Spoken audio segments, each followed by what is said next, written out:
following podcast is being brought to you by the Defy Life Podcast Network.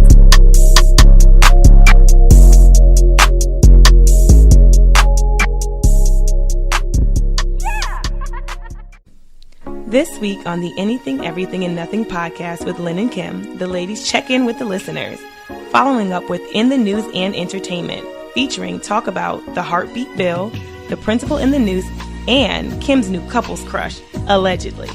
Diving right into their hilarious Love and Hip Hop Weekly Ratchet Review. Finishing off with their main topic, Memories with Mom, full of reflections and memories. And before I go, I would like to send a very warm, heartfelt Happy Mother's Day to all the mothers all over. Now here are the ladies.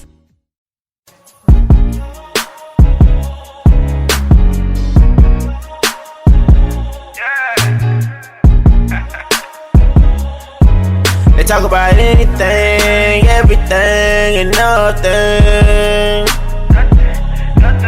Talk about anything, everything, and nothing. You rockin' with Lynn, you rockin' with Kim. They go back and forth on different topics, they get it in. They talk about anything, everything, and nothing. It's the podcast. Oh wow! What's up?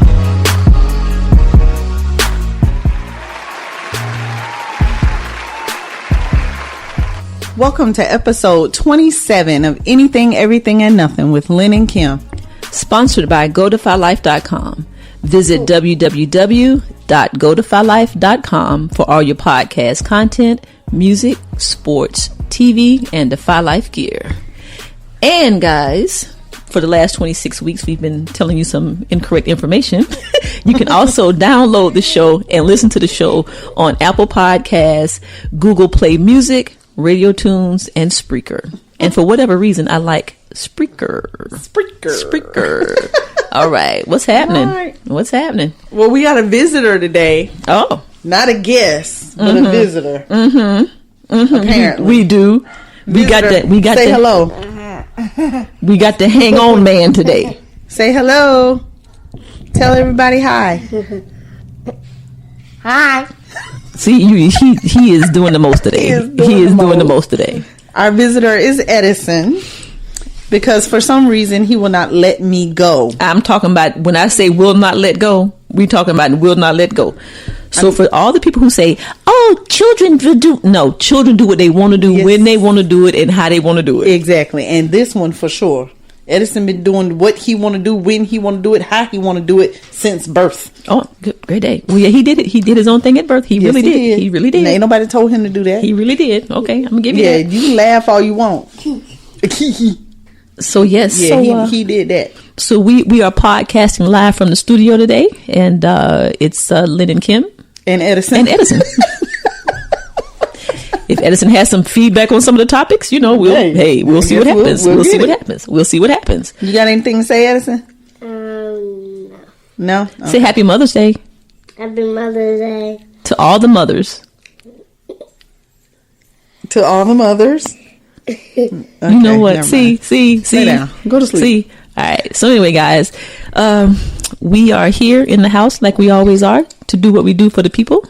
And we might as well just get right on into the check-in. Right on into the check-in. What you got, sis? Well, look here. all this extra noise in the back is gonna be Edison. It might just be a 30-minute podcast today. We shall see. Gosh. We shall see. Well, check in. Of course, we had baseball today. Edison, did you play baseball today? Yeah. Did you win? Yeah. Okay. Did you hit the ball? Yeah. All right. And here's my check-in. Okay. I got a story at baseball today. All right. One of Mira's teammates' mom was sharing the story of her son being bullied at school. Now he's 6 years old. Okay. He's in kindergarten, and apparently there's a little boy named Wyatt who is bullying him. Okay, so we know the bullier. We know who the bullier is. Name. Okay, all right. So the teammate has been bitten by this little boy twice. Let me know. Wyatt is on the baseball team? No. Okay. He's just a schoolmate. A school. Okay, gotcha. The other little boy is Mir's teammate. Gotcha. Okay. He's been bitten by Wyatt. He's been hit, punched, all kind of foolery. Mm-hmm. And the mom she works in the school system herself. She's a guidance counselor. Okay. So she knows what to do. She has emailed the teacher. She has emailed the principal. She's got a paper trail. Okay. The principal sent her an email back saying, I received your emails. And I brought your son in to my office to talk to him. And I discussed with him about keeping his hands to himself. And so I was reading the email on her phone, and when I got to that part, I went, what? And she said, I know exactly what line you're talking about. So she told me that she called him, the principal, and wanted to know about that particular statement. Like, what do you mean you talked to him about keeping his hands to himself? Right. And he said, well, I asked him, has he ever hit any other kids? And he smiled. So I wanted to know what that smile meant. And I said, so all of a sudden your son, who is actually the victim, is now the perpetrator. Now the perpetrator, exactly. Really? That's what it sounds. But that's what they always do. That's what exactly. They do. That's what they do. Exactly. So I'm just like, no, I feel like they're not doing enough with this bullying stuff. And they're making victims perpetrators. Mm-hmm. That's why victims don't tell. Right. Right. But anyway, so good. Exactly. Okay. So, she's creating this paper trail. She's saying, well, I don't know what I'm going to do with my son, if I should pull him out. What school am I going to send him to? And I said, well, that's a problem right there. As the victim's mother, you shouldn't be wondering where your son is going to go. The bully's mom should be wondering where her son is going to go. Absolutely. So Absolutely. Why are there no consequences? Why isn't this mom being made to find somewhere else for her child to go? Has Wyatt's parents been called in to the office that you know of? Not that I don't know. Okay. The principal called Wyatt and teammate in to the office, but I'm not sure what's going on with parents. Okay. And the email may have said so, but I don't remember. And why are we having these conversations with the kids without the parents? Exactly. That's the problem. Exactly. And especially when you're 6 years old. Exactly. That's a problem. Right. How are you going to talk to my child without me? Right. Yeah, that's a problem. That's a problem. Yeah. Okay. So, I mean, it was just, it was, says, I wish I could tell you why they in there talking to them kids by themselves. I mean, without a parent. Right. I don't know, but that's a problem. It's a problem. The whole thing is a problem. And I just feel like the schools are not, they got this anonymous email thing where you can, it's called Spiegel or something like that, where you can anonymously email into the district and it goes to the national something as well to report a bullying situation, in which she did that too. Okay. But I still don't feel like it's enough. The bullies are not getting punished. That's the problem. They turn it around on the person who reports. Right. They turn it around on the family. Right. And then these kids end up hurting themselves. Exactly. You know what I'm saying? Because nobody is doing anything about the situation and nobody's advocating for the kids who are being bullied. So, because the mom was saying that her son also reported that little boy threw a pencil at him. So then the teachers come back and say, well, we didn't see it. And none of the other children saw it. I said, oh, so they saying he lying? She was like, I guess so. No, I got you. Put the little microphone and the little camera in his right in his coat on his collar. Let him wear a bow tie, right, and put the thing on there like they do, because that's. But then also, because the pencil could just hit him in the eye, blind him. Yeah, I'm just saying. I mean, it could. Okay, I'm just saying. But now I'm gonna also say, and I'm just saying, our little boy is brown. And we don't have little boys named Wyatt. That's all I'm gonna say. Okay, we don't usually name our kids Wyatt. Wait a minute now. Which one is Wyatt? The perpetrator, the bully. The bully is Wyatt. Okay, so our person is brown, and the person who's being bullied is of the lighter hue, as you say? Correct. Okay. Correct. Okay. Guys, we're not having technical difficulties today. We're having mommy difficulties today. Lord have mercy. Y'all just happy Mother's Day. It's to me. Happy Mother's Day to me.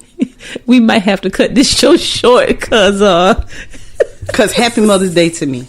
Happy Mother's Day to my sis. Okay, but anyway. All right, sis. Sis, I need you to tell me that one more time. Wyatt is of the darker hue. The lighter hue. I said we don't name our kids Wyatt usually. But the one being bullied is of the darker hue. Oh. Correct. Well, that's going to go into one of our topics in the next couple of weeks. Mm-hmm. The WP. The WP. We'll leave it at that. Mm-hmm. This is one of them situations. Probably so. Okay. Mm-hmm. Me and Mom didn't get into that because we were among friends. The lighter hue. So, we... On the baseball team. We left that alone. But yeah. Okay. Mama might have to show another side of her. She might. If they don't do something about it. She should not have to be wondering where her son is going to school next year. Because he's being bullied. That's a problem. He should be comfortable. No. She should be comfortable. Take it to WLTX on your side. Right. Take it to take it somewhere. Take it somewhere. She done been in touch with the district too. So okay. And everybody acting like they don't know what's going on. Okay. And acting like they don't have answers. Keep your paper trail. Right. And then if they won't do anything, you remember what I told you last week about Jayla? Mm-hmm. We rode up there heavy. Oh yeah. I'm sick of y'all. Oh, y'all won't do nothing? Okay. I bet if that daddy come up there. Okay. Okay. Okay. What was that? The door. Okay. It's the other one. Okay. I was like, okay. The other Happy Mother's Day. All right.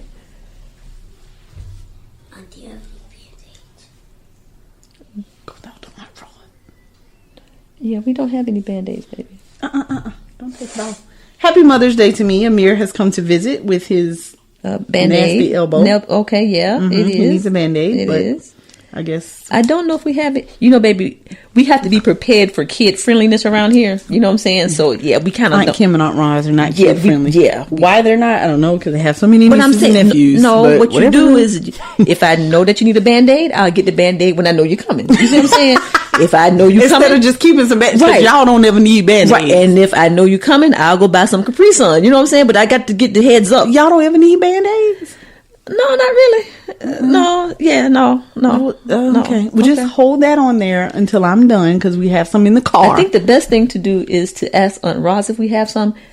I don't think so, though. I'm going to bet that we don't. And if not, just hold on to it. Don't take it off, and we'll address it when I'm done, because I have some in the car. Oh, that's a mom. Go. That's a mom. Correct. That's a mom. Keep the Band-Aids in the car. In the glove compartment. In the glove compartment. Okay. You got a first aid kit? That's the first aid kit. Band-Aids. I have Band-Aids. I have a pair of scissors. Okay. And the scissors are like if you fall into the river and you're going to drive into the river and I have to cut their seat. Okay. Goodbye. Thank you. If I have to cut their seatbelts off. Yes. Right. Mm-hmm. That's what the scissors are for. Or if I have to open something that I need. Guys, that's a whole nother story. If I have to open a toy. That's a whole nother story about the scissors and just know the show. What would you do? What would you do? The show that with the man. Come on, sis. I don't know. What would you do if or whatever? Oh, okay. And then so if the car drives into the water, you got to have some scissors where you can hit the glass to make the glass explode. Yeah. So and cut the seatbelts. Have mercy. So you're going to. Anyway, yes, I'm going to go in the glove compartment on the way into the river. Okay. I'm going in the glove compartment. Right. Okay. Get the scissors. Get out of my seatbelt. Turn around. Cut them out. Oh, Lord. Okay. And all of this is going to happen before we hit the water. Before you hit the water. I know. Right. I know. Mm-hmm. Okay. All right. Okay. So anyway, finish with your bullying story for checking in. Mm-hmm. Don't worry. I got it. Okay. Yeah. I don't even know where that went. That just went somewhere else. Okay. That's my check-in. Okay. Well, Work and churn. Work and churn. Work and churn. Work and churn. Well, let me tell you what happened to me yesterday. Mm-hmm. Well, it didn't happen to me, but I witnessed and became a part of the situation. Oh. So, shout out to Michael. Demp allowed us to have the goals that go in your yard. The basketball goal. Right. So we got the basketball goal and took it to my mom's house. So when little Mike comes up, play a little basketball. Because he's in basketball now. So on the way home, we stopped by Speedway gas station. You and Mike. Me and Mike. Okay. And we pull up and we get the gas. Michael goes inside, gets 2 sodas, like normal. Right. There was a person, there was a couple in front of us. And they were nodding out because they had just shot heroin. Okay. So, like standing up. Like he was at the gas pump, holding the gas pump, and he nodded out. The woman got out of the car. She ain't got no drawers on. Woo! Her pants are halfway down her butt. She stumbles around the car to get to him. Helps him try to pump the gas. The blind leading the blind. She nods out at the gas tank. Oh, Jesus. Okay. So they're literally the blind leading the blind. So now I'm panicking. Miss Anxiety for me go all the way up. My mama could be on the way over here. They gonna kill somebody. So I sit there for 2 seconds. I sit there. I take a picture of the truck. Mm-hmm. Okay. So she wakes up. She unnods. She comes back around. Gets back in. It takes him literally 4 minutes to pull the gas pump out of the car and put it back onto the gas pump. And I said, there's no way that they're getting ready to drive. There's no way. Well, they got in the car. They got in the car. He made it back into the car. And at that point, I called 911. Yeah. I did. You know how you don't get involved? I took a picture of the license plate. I took a picture of the car. It was a Toyota Tacoma. And I called 911. And I told them where I was. And I said, these people are going to kill somebody. And she said, well, can you give me the name of the car? I said, yes. I told her what type of truck it was. I told her the license plate number. I said it's to a male Caucasian man, a male Caucasian, and a woman Caucasian. A white woman and a white woman and a white man. That's what I'm trying to say. Trying to be all politically correct. Damn. Okay. So anyway, and they said, well, where are you? I told them about the Speedway, and I'm just sick and tired of people being irresponsible. Well, now, are you just kind of guessing that they had just shot heroin just based on what you saw? Yeah, I've been around long enough to know. And then you could see the track marks all in their arms. Oh, Michael said, my God, look at their arms. And he was like, Kim, you gonna call? I was like, hell yeah, I'm gonna call, because you gonna kill somebody. I would have called too. I called 911, and she said, well, ma'am, do you want to remain anonymous? Yes. At this point, I don't care.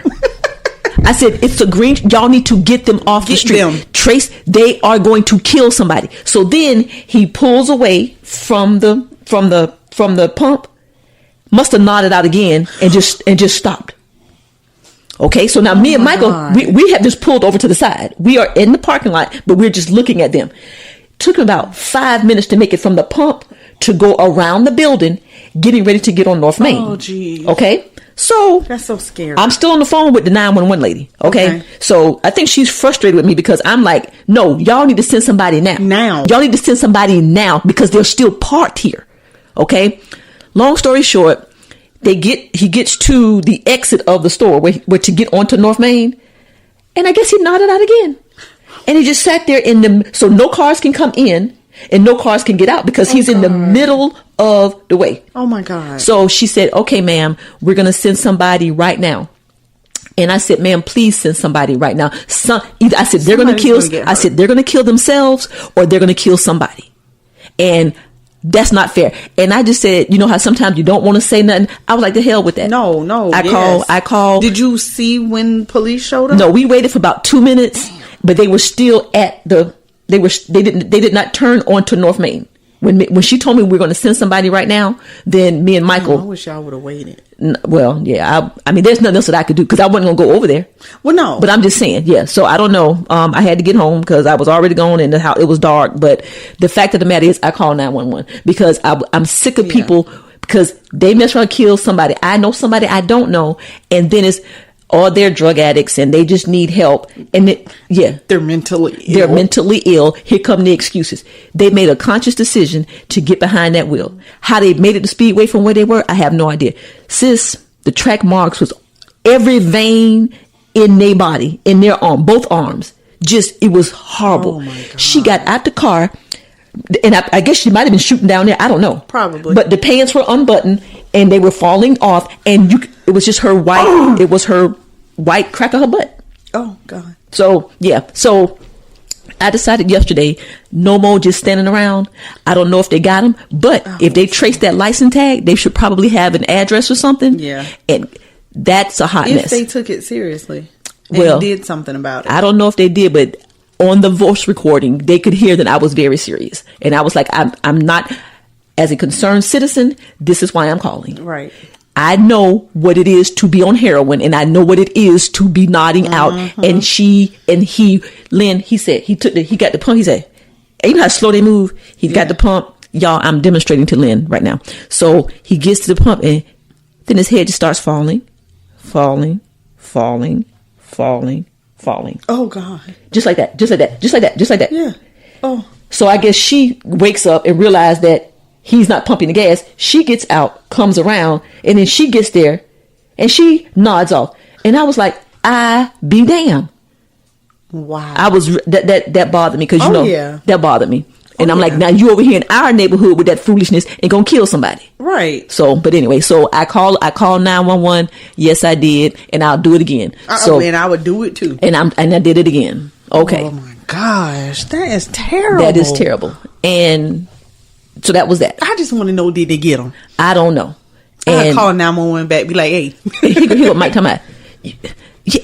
Yeah, that is messed up. Because he was like, no, just don't worry about it. I'm like, no. If they were arguing or something like that, right. Sis, but they were getting, they were telling you. Alert. They were, Lynn, he nodded out standing up at the gas pump.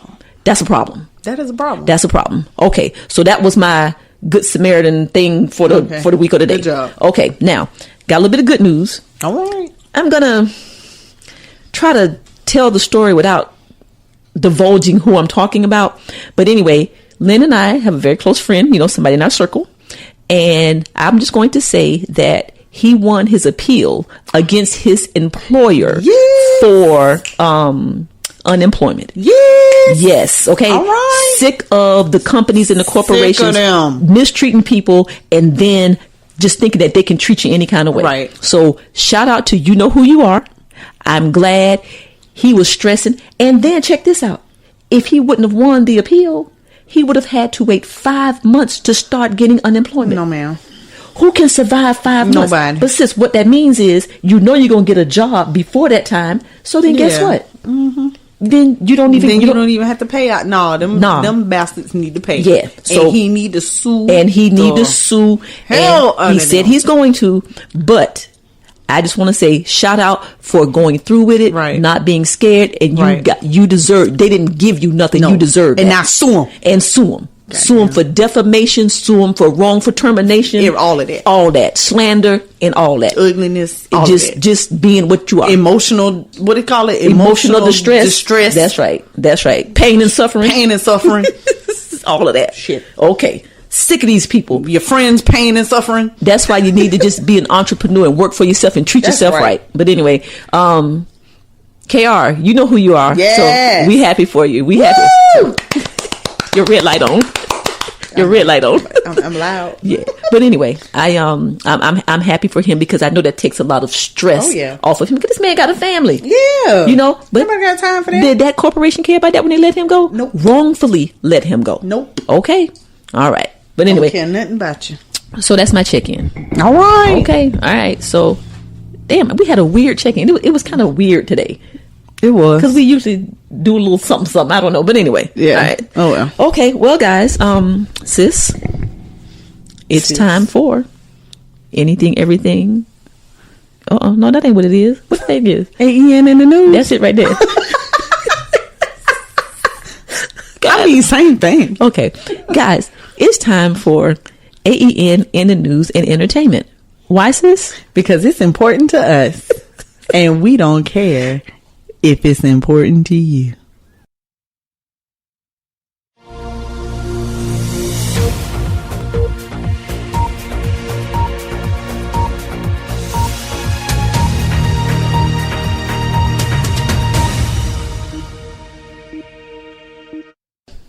So, sis. Yes. All right. What's going on with the people down in Georgia? The governor people in and Georgia. the new law that just passed. Wait, didn't it pass here too? That's what somebody told me that today. Yeah, that it's passed here too. Oh, I thought. okay. Yeah, we need to Google that because, well, I know it's the heartbeat bill in Georgia. Okay. Yeah. But And I thought you were the one who told me it happened here. oh, I don't know, Girl, bye. You Listen, told me that You sure when I told you that? a few weeks ago. You got your people mixed up. You my only people. I'm telling you. Who else I talk to You got your 20 times a day? You got your people mixed up. I ain't tell you that right Who there. else I talked to 20 times a day? We had a whole conversation about it because I'm the one who told you. But wait a minute. People don't even hit heartbeat. You don't even know you're pregnant. But that was here. I So thought- we passed it first. I think so. Okay, well then, I need you to Google that or Look it something. up before we sound dumb on here. Okay, no, we ain't gonna say. Well, for real, it passed in Georgia. I don't want to talk. I want to type. Okay, so the heartbeat bill passed in Georgia, but now this is where the masses and the numbers come in.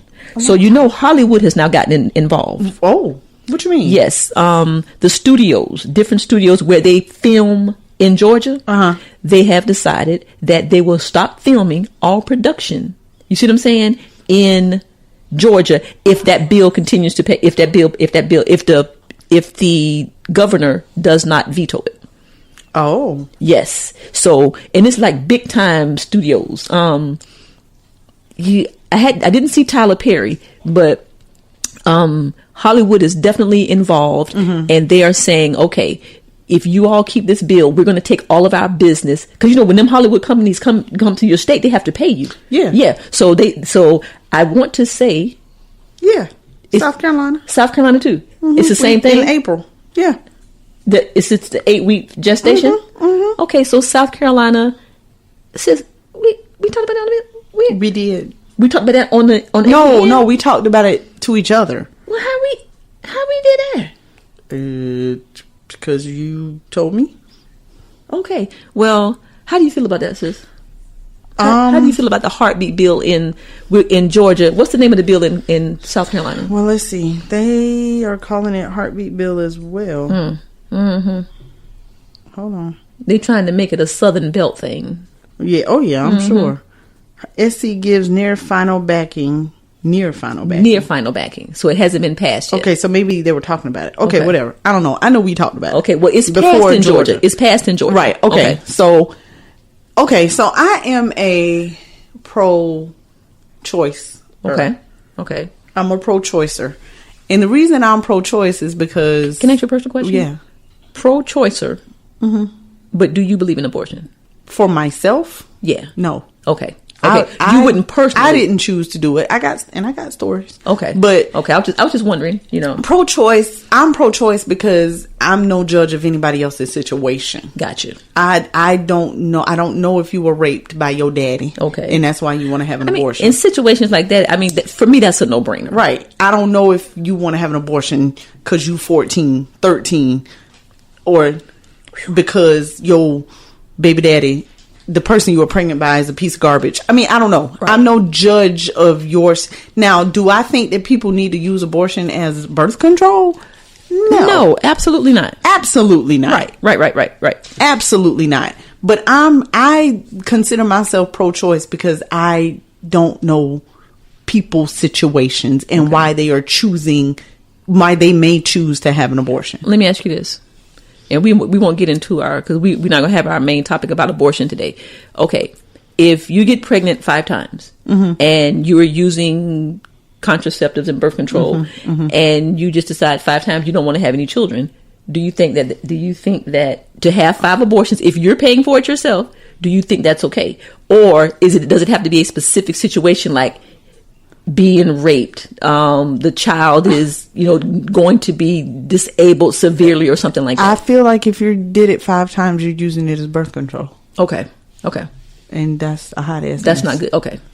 But I know a person that is close to me who chose to have an abortion as to not have a baby at that time in her life. Okay.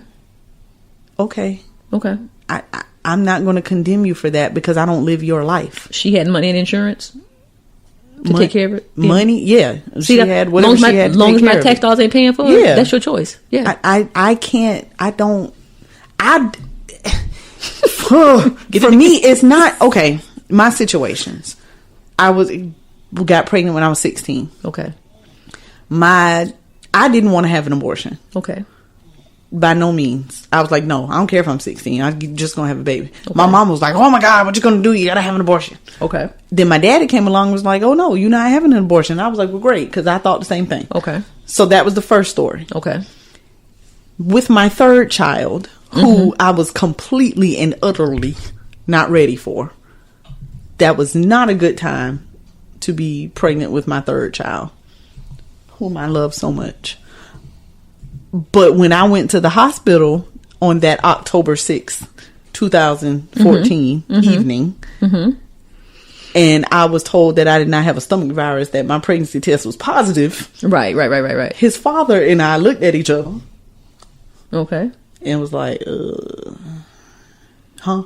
Right.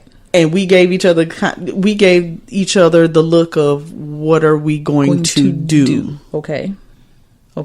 For a split second, he and I thought we needed to have an abortion. Wow, okay. But then I said, wait a minute. Rewind. Take that back. Wait a minute. Okay.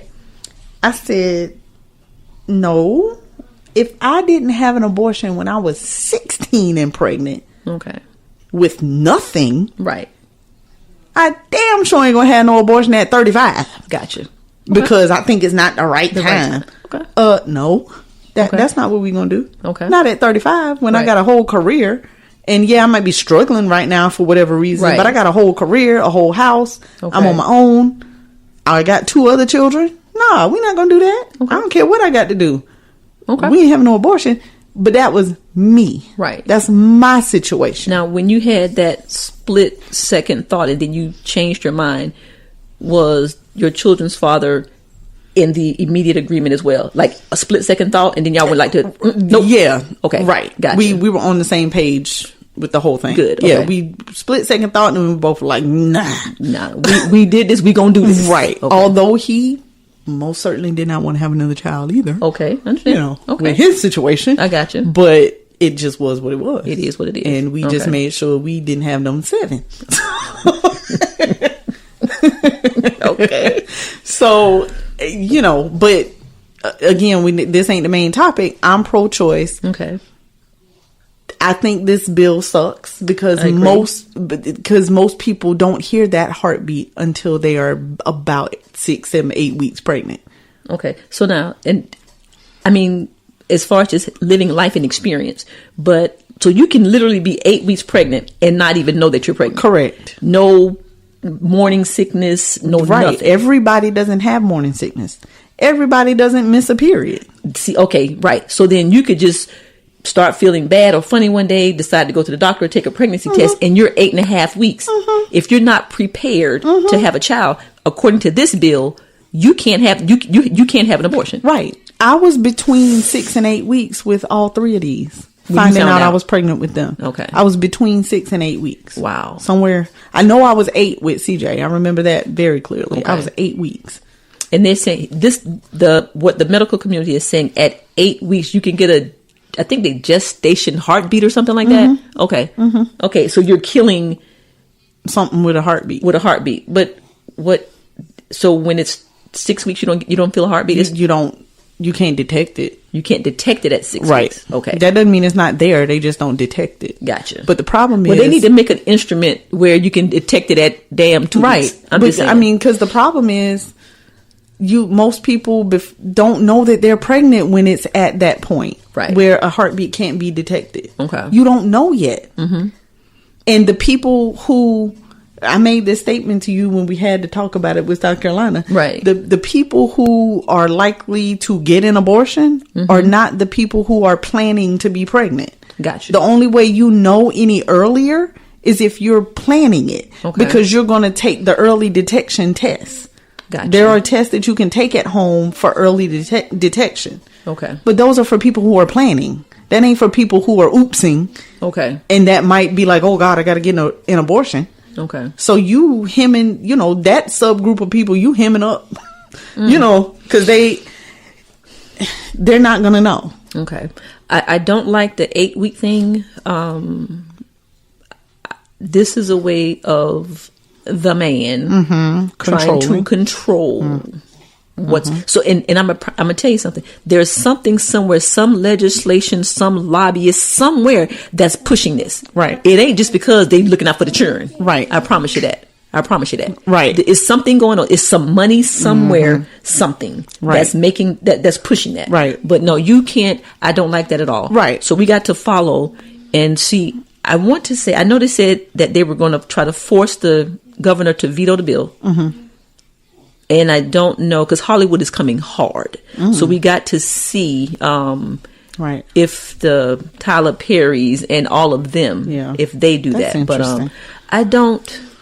I don't like the 8-week thing. No. Because like you said, and some people were saying, I didn't find out until I was 8 weeks. I didn't find out until I was 8 weeks. And then whatever. What if you got raped 8 weeks ago? Right. And, so all of that. Yeah, that's a hot mess. So because I mean, they're not putting. I don't know what they're doing medically. Like if it's a medical issue, like your baby they ain't got no brain or whatever.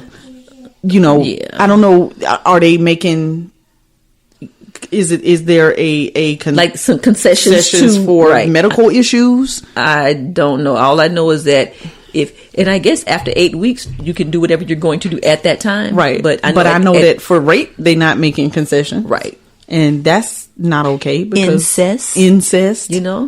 Yeah, that's a problem. Yeah, that's a problem. I feel some type of way about that. They need to get that. They need to get that governor out of there. Yeah, I feel some type of way about it. That's that old governor that shout out to Stacey Abrams. Abrams. That's exactly what I was going to say. But this is what you get when you keep them in office. His cheating. This is what you get when you keep them in office. His cheating ass. I don't care. I ain't even gonna say allegedly. He cheated. He's a cheater because he was over the voting, whatever. On. Yes, he cheated. We already know that. Yeah, that was a conflict of interest to begin with. You're over the election commission. But yet you get to count the votes. Right, girl, bye. Okay, how was that not a conflict of interest? Come on now. If that was Stacey Abrams, she wouldn't have been able to do it. They would have had a recount. They would have counted that thing all She the way wouldn't over. have been able to run. She would have had to quit the job. She would have had to resign her position. Absolutely. Bastards. Okay. Well, we almost had another Columbine. Okay. Edison singing in the background, by the way. Okay. Yes. We're just that's our intro. That's our intro music. Right.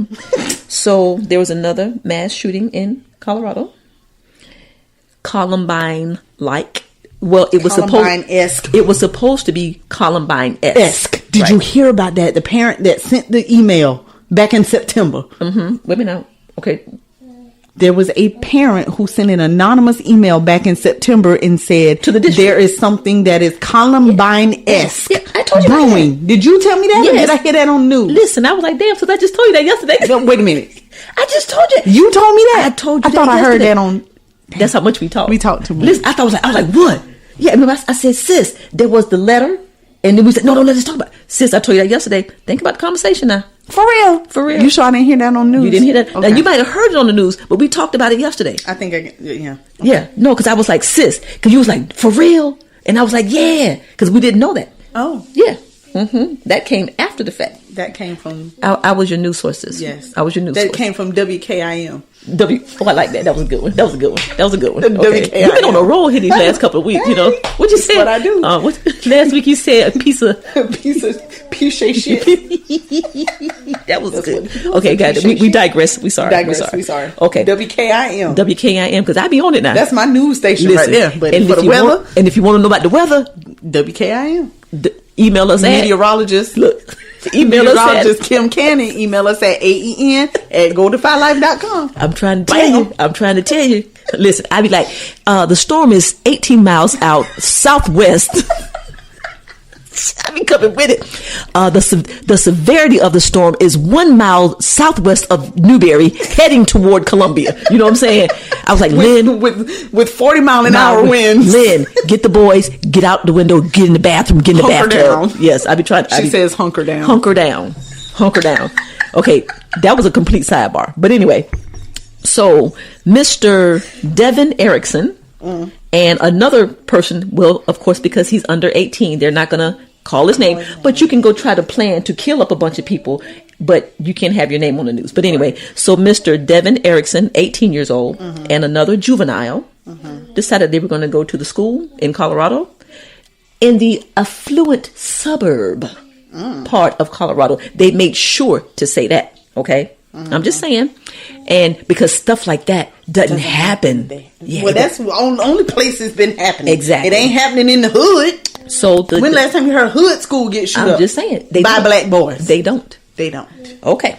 So the little boy, the senior who was getting ready to graduate, in order to save, he save his classmates. He lunged at the shooter and got killed in the process. I want to give him a name, sis. I want to give him a name, sis. Just like the UNC boy. I need to give the name to the boy who risked his life in order to how you do this? And check this out. And I promise you, I just gave my sis sidebar. I just gave my sis my phone. I guarantee she know my code. I'm in there. I'm in there. Listen, I tell you, if you ever wanted to rob me, I got you. Oh, you got me. Okay. But anyway, I got you, girl. Okay, again, what I'm looking for? The young man who died. Okay. Saving the classmates. But here's the thing, sis. All this is going on. Ain't heard nothing from 45. Didn't hear nothing about. Really? Ain't heard nothing from 45 all week. I just had it. You had it. I hit the thing. Castillo is his last name. Castillo. Okay. Kendrick Castillo. Oh, we want to give a shout out to Kendrick Castillo. He looks so sweet. He was supposed to graduate in a few weeks. I think wasn't he going to be a robotics engineer? Excuse me, engineer. And again, he thought enough to try to save others than himself, and now he's gone. And I hope that Devin Booker is taken to the middle of the street, right there by the school, and I hope that someone shoots him. Hope so too. I mean, that's just kind of where I'm at now. Yeah, I'm. Can we make a bill? Y'all worrying about abortions and shit. Make a bill about whatever you do to somebody gets done to you. That's your punishment. Yeah. And I didn't hear anything about the NRA. Oh, and I don't know if it was Devin or the other one who was under 18, but they got the guns from their parents, which were legally purchased. I'm sure. But that's not the point. That's not the point. ARs? They didn't say. But, I mean, I'm just saying. Okay. So what about this little 12-year-old boy? Okay. I had my hand on a metal baseball bat just in case. Because I was going down fighting if I was going to go down. Why are you 12 years old and worried about talking about going down fighting? But sis, this is what you told me that school was K1. Okay, well, I mean, since today has been an awkward day anyway. K through 12. Hey, Ken, I'm recording the podcast. How you doing? Kim has taken a phone call. What's wrong? Okay, well then, why you sound so urgent? What? Tell me now. We're live right now, so this is going to be on the podcast. Kim is having nobody can't conversation. Hear you. I'm having on the podcast a whole conversation, y'all. Okay. I'm trying to listen, but I can't hear that good.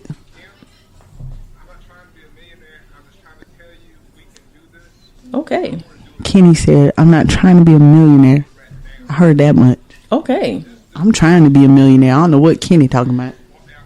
Can I? Okay, Kenny's in Atlanta and he's at a millionaire's house. All right now. And he's in a big mansion.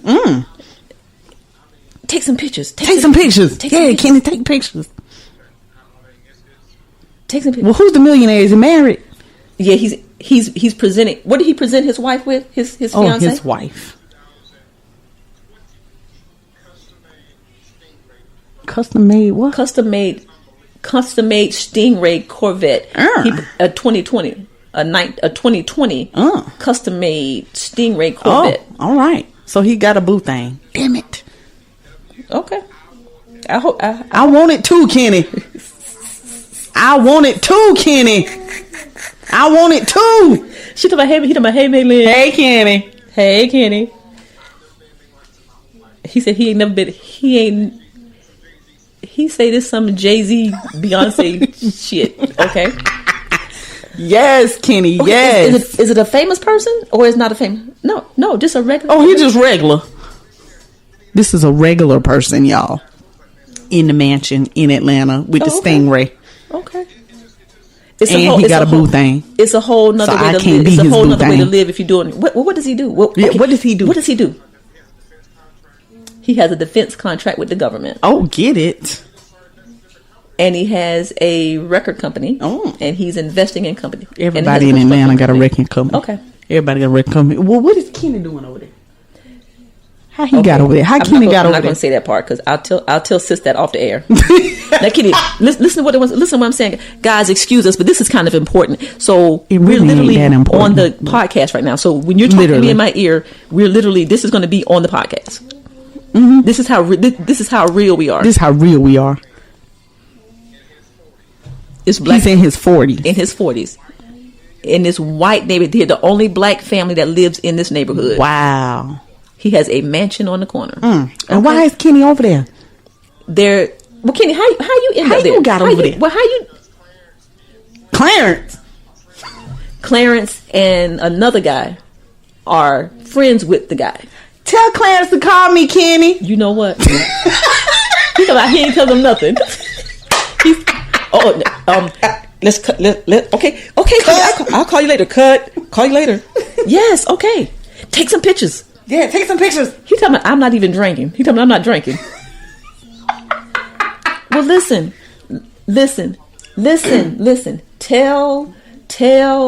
Tell the man what about Defy Life. Yes. WNB. Defy Life. NBW. Okay, they asked him what is Defy Life. No. Life show. I'ma send you get his email. Do y'all hear this? This is a whole conversation. Listen, not Kim trying to sell Defy Life. Jay, you hear this? Get his information. Jay, and I will send the media kit to him. Jay, you hear Kim? Okay. Yes. And you know the other thing. Make connections and no, seriously, tell him Defy Life is an internet media group owned by 5 young black people, women, 1 woman and 4 men. Jay, you hear Kim? And that's the movement. That's the movement. And we trying to get out there. And he's about movement. And he's about movement. Oh, yeah, we about movement too.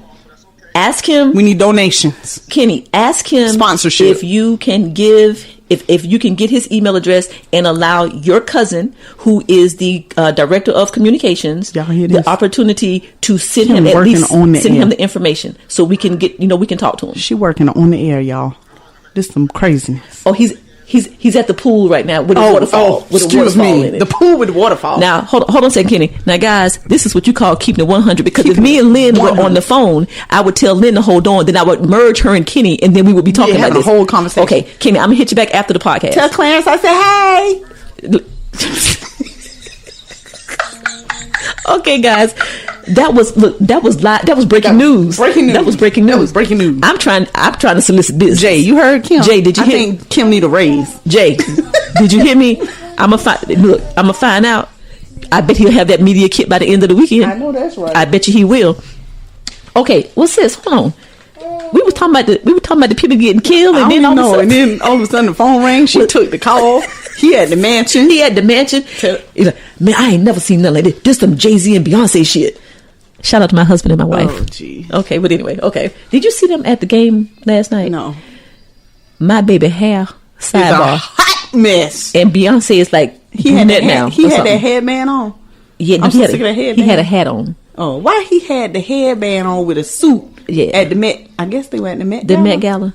And see, When Steve Harvey's daughter smiled at him of some foolishness, that's a whole thing too, you know. oh no, I don't know about that. Okay, The Beehive mad because she was skinning and grinning with him. well, hold I on, was like, but really? somebody mad at somebody for hugging Beyonce and the boy. Amari Hardrick, That's because he kissed her on the cheek. great day. Right. I know, right? I'm sure she liked it. But let me tell you something. He can kiss me. He can kiss me. He can kiss me. You know this is going to be the last season of Power. You you figure that? That's what they say. It's out. Season 6 is going to be it. It's ending. So in other words, 50 Cent want more money, sister. Stars won't give it to him. Hold on, we are so all over the place today, Right. But it's okay. So We'll wait, get back on track. Okay, hold on. Wait. No, wait a minute. Okay. Okay, wait a minute. Okay, wait a minute. Let's wrap up with this. I love us. Okay, hold on. We done go from Kenny in Atlanta at the pool, and he said all the girls down there are video vixens. He said so. So they down there fine, huh? He said they just women all around walk around in bathing suits. He said like something that you see on a video. So he just think he didn't even think about me. Okay, hold on, wait a minute. Okay. Wait a minute. It's an inside joke, y'all. Okay. It's an inside joke. that ain't inside no more. That's kind of outside. That's kind of outside now. It's inside. They don't know what I meant by that. They don't know. If anybody listen real hard, They don't know. Okay. It's an inside joke. Okay. So anyway, guys, we're gonna take a moment of silence. We're gonna take a pause, and we're just gonna get ourselves back together, and we're gonna get back. We're gonna focus. Okay. Okay. Hold on. Okay. We're back. Okay. So guys, the NRA 45 ain't saying nothing about the people over there and with the guns, and everybody out there within earshot of us. Listen, this is what you voted for, Yeah. and this is what you got. The spokespersons for the NRA and 45 are saying it's not the guns, it's the people with the guns. No. Guns don't kill people. People kill people. And that is true. Shut But it's the regulations and the laws, and because y'all have so much money to do what y'all want to do, that's the problem. You all are running the gun control and the laws behind the gun control. That's the freaking problem. And I want to know why somebody ain't acknowledged the fact that lady sent that email back in September. Well, and she said, remember, let me tell you how I know I told you, because I told you that it all. I'm pointing at Lynn. I'm pointing. ET phone on? Is that what we doing? Okay, go ahead. hold on. Remember I told you that the letter said that there were young women being assaulted at school? Yes. And the bullying, the women, the young girls are being assaulted. Right. And all this was going on, and someone needed to do something. And apparently ain't nobody did. No, the district said they investigated, but there's so many complaints all the time, and they didn't do anything on it. And then 5 months after the letter comes out, after the anonymous letter, then this happens. Then freaking Kendrick Castillo is dead. Kendrick Castillo. So that's where we were, sis. Our thoughts and prayers and all the good juju we're sending to Kendrick Castillo and his family. And Edison is sending it to them too. Yes. He's our background music for the podcast today. Podcast today, yes. We've never had background music before, but we got it today. Trying something new. Yeah. Trying something new with the nephew. So prayers out to the family and everybody who was affected, who was hurt. Devin Erickson, if you did it, because I'm going to say allegedly. And by the way, since they think that that's who did it, but they hadn't gone to court yet. Let him have been of the darker hue. Oh, he'd have been beat already up. in jail, and his name would have been unleaked 15 times. And he'd have been beat up. Okay, so anyway, enough of that. Guys, just be smart. Be smart. Talk to your children. Find out what they're going on. If something going on, be proactive like I was at the gas station. Or you know what? Everybody take your kids out of school and let the school shut down. Okay. Shit. At this particular point, because it's ridiculous. This is ridiculous. Bullying, shootings, exactly. You know, I mean, principals with nooses. Well, segue. So, sis, can we talk about principal Linda Brandt. Sure. Who is she, sis? The principal who thought it was a good idea to take a picture with a noose. With a noose. With some of her employees. She is the principal at Summerwind Elementary School. Elementary? That's my problem.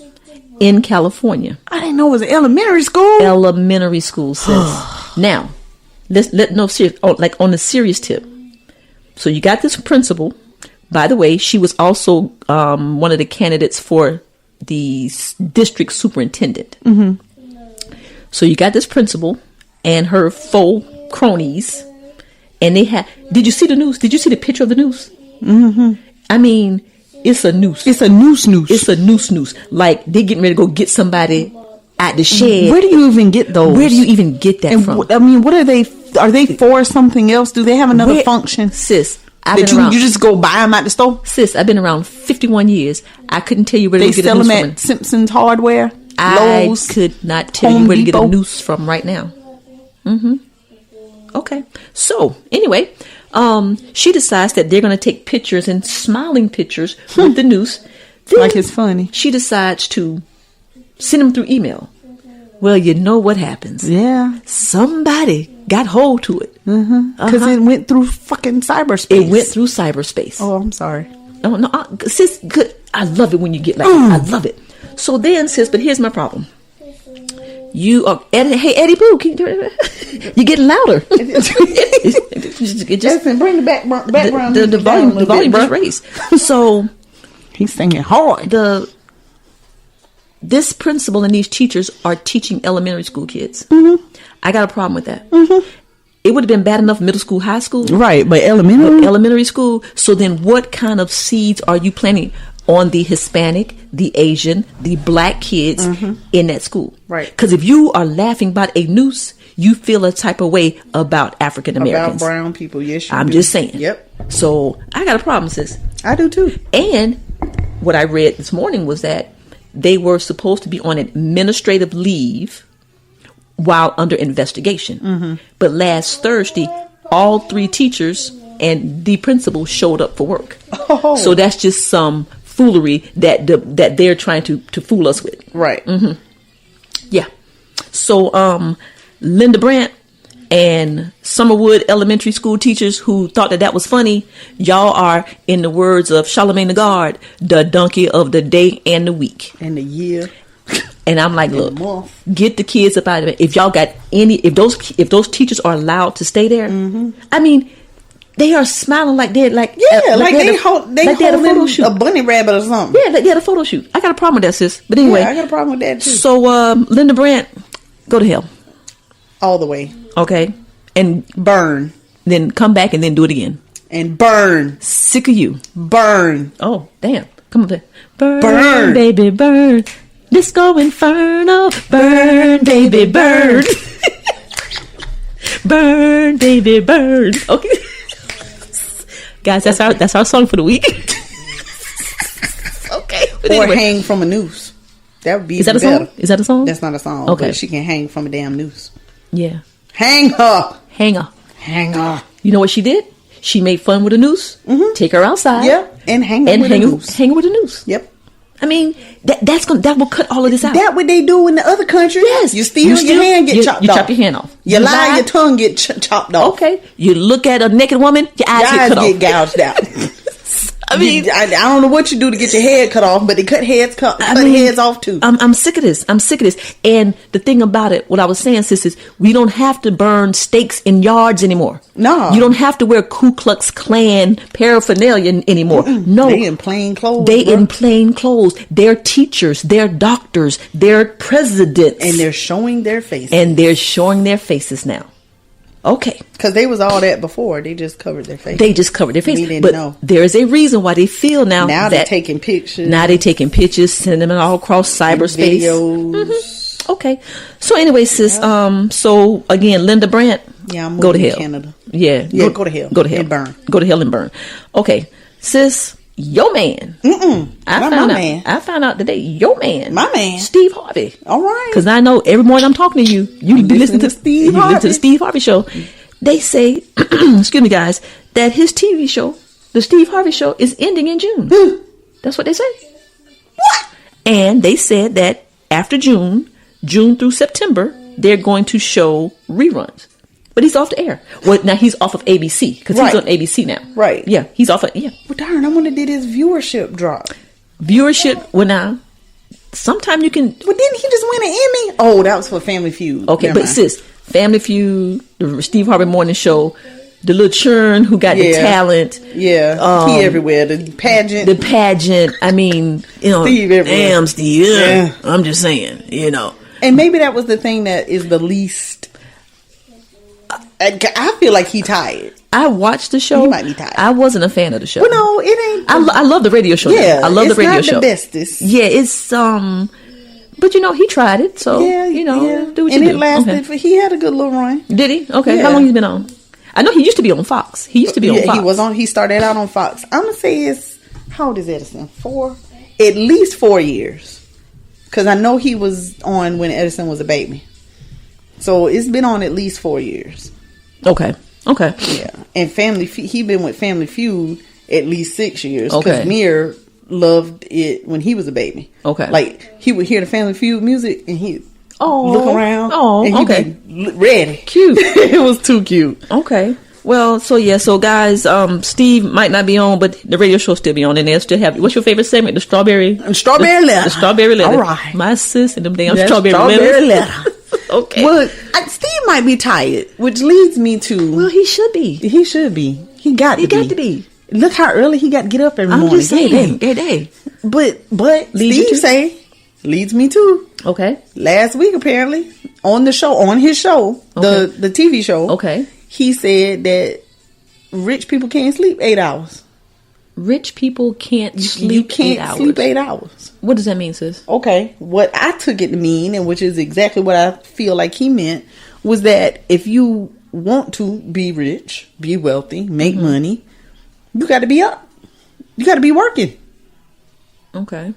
I think 8 hours was just kind of a metaphorical type thing. Okay. Not literally saying literally, you can't sleep 8 hours. Okay. But because he did say, he was like, you know, if you live in California and you still in the bed at 8 o'clock, well, on the East Coast in New York, the stock market already open. Right. Because they 3 hours ahead. Okay. And they already playing with your money. Okay. So you need to be point. up. That's a good point. Okay. That's what he meant. But people dragged him for that. Like he's saying, you just got to, if you want to be wealthy and have what you want, you always got to be on your grind. You got to be on your grind. That's Gotcha. basically what he was saying. Okay, I get that. But people dragged him. Now he talking about the regular black folk. Right. And then he come, well, Warren Buffett say he go home and get his sleep and he... Now, I had this conversation with CJ. Okay. And CJ was like, well, you can't be no regular person coming at him about that because you regular. Right.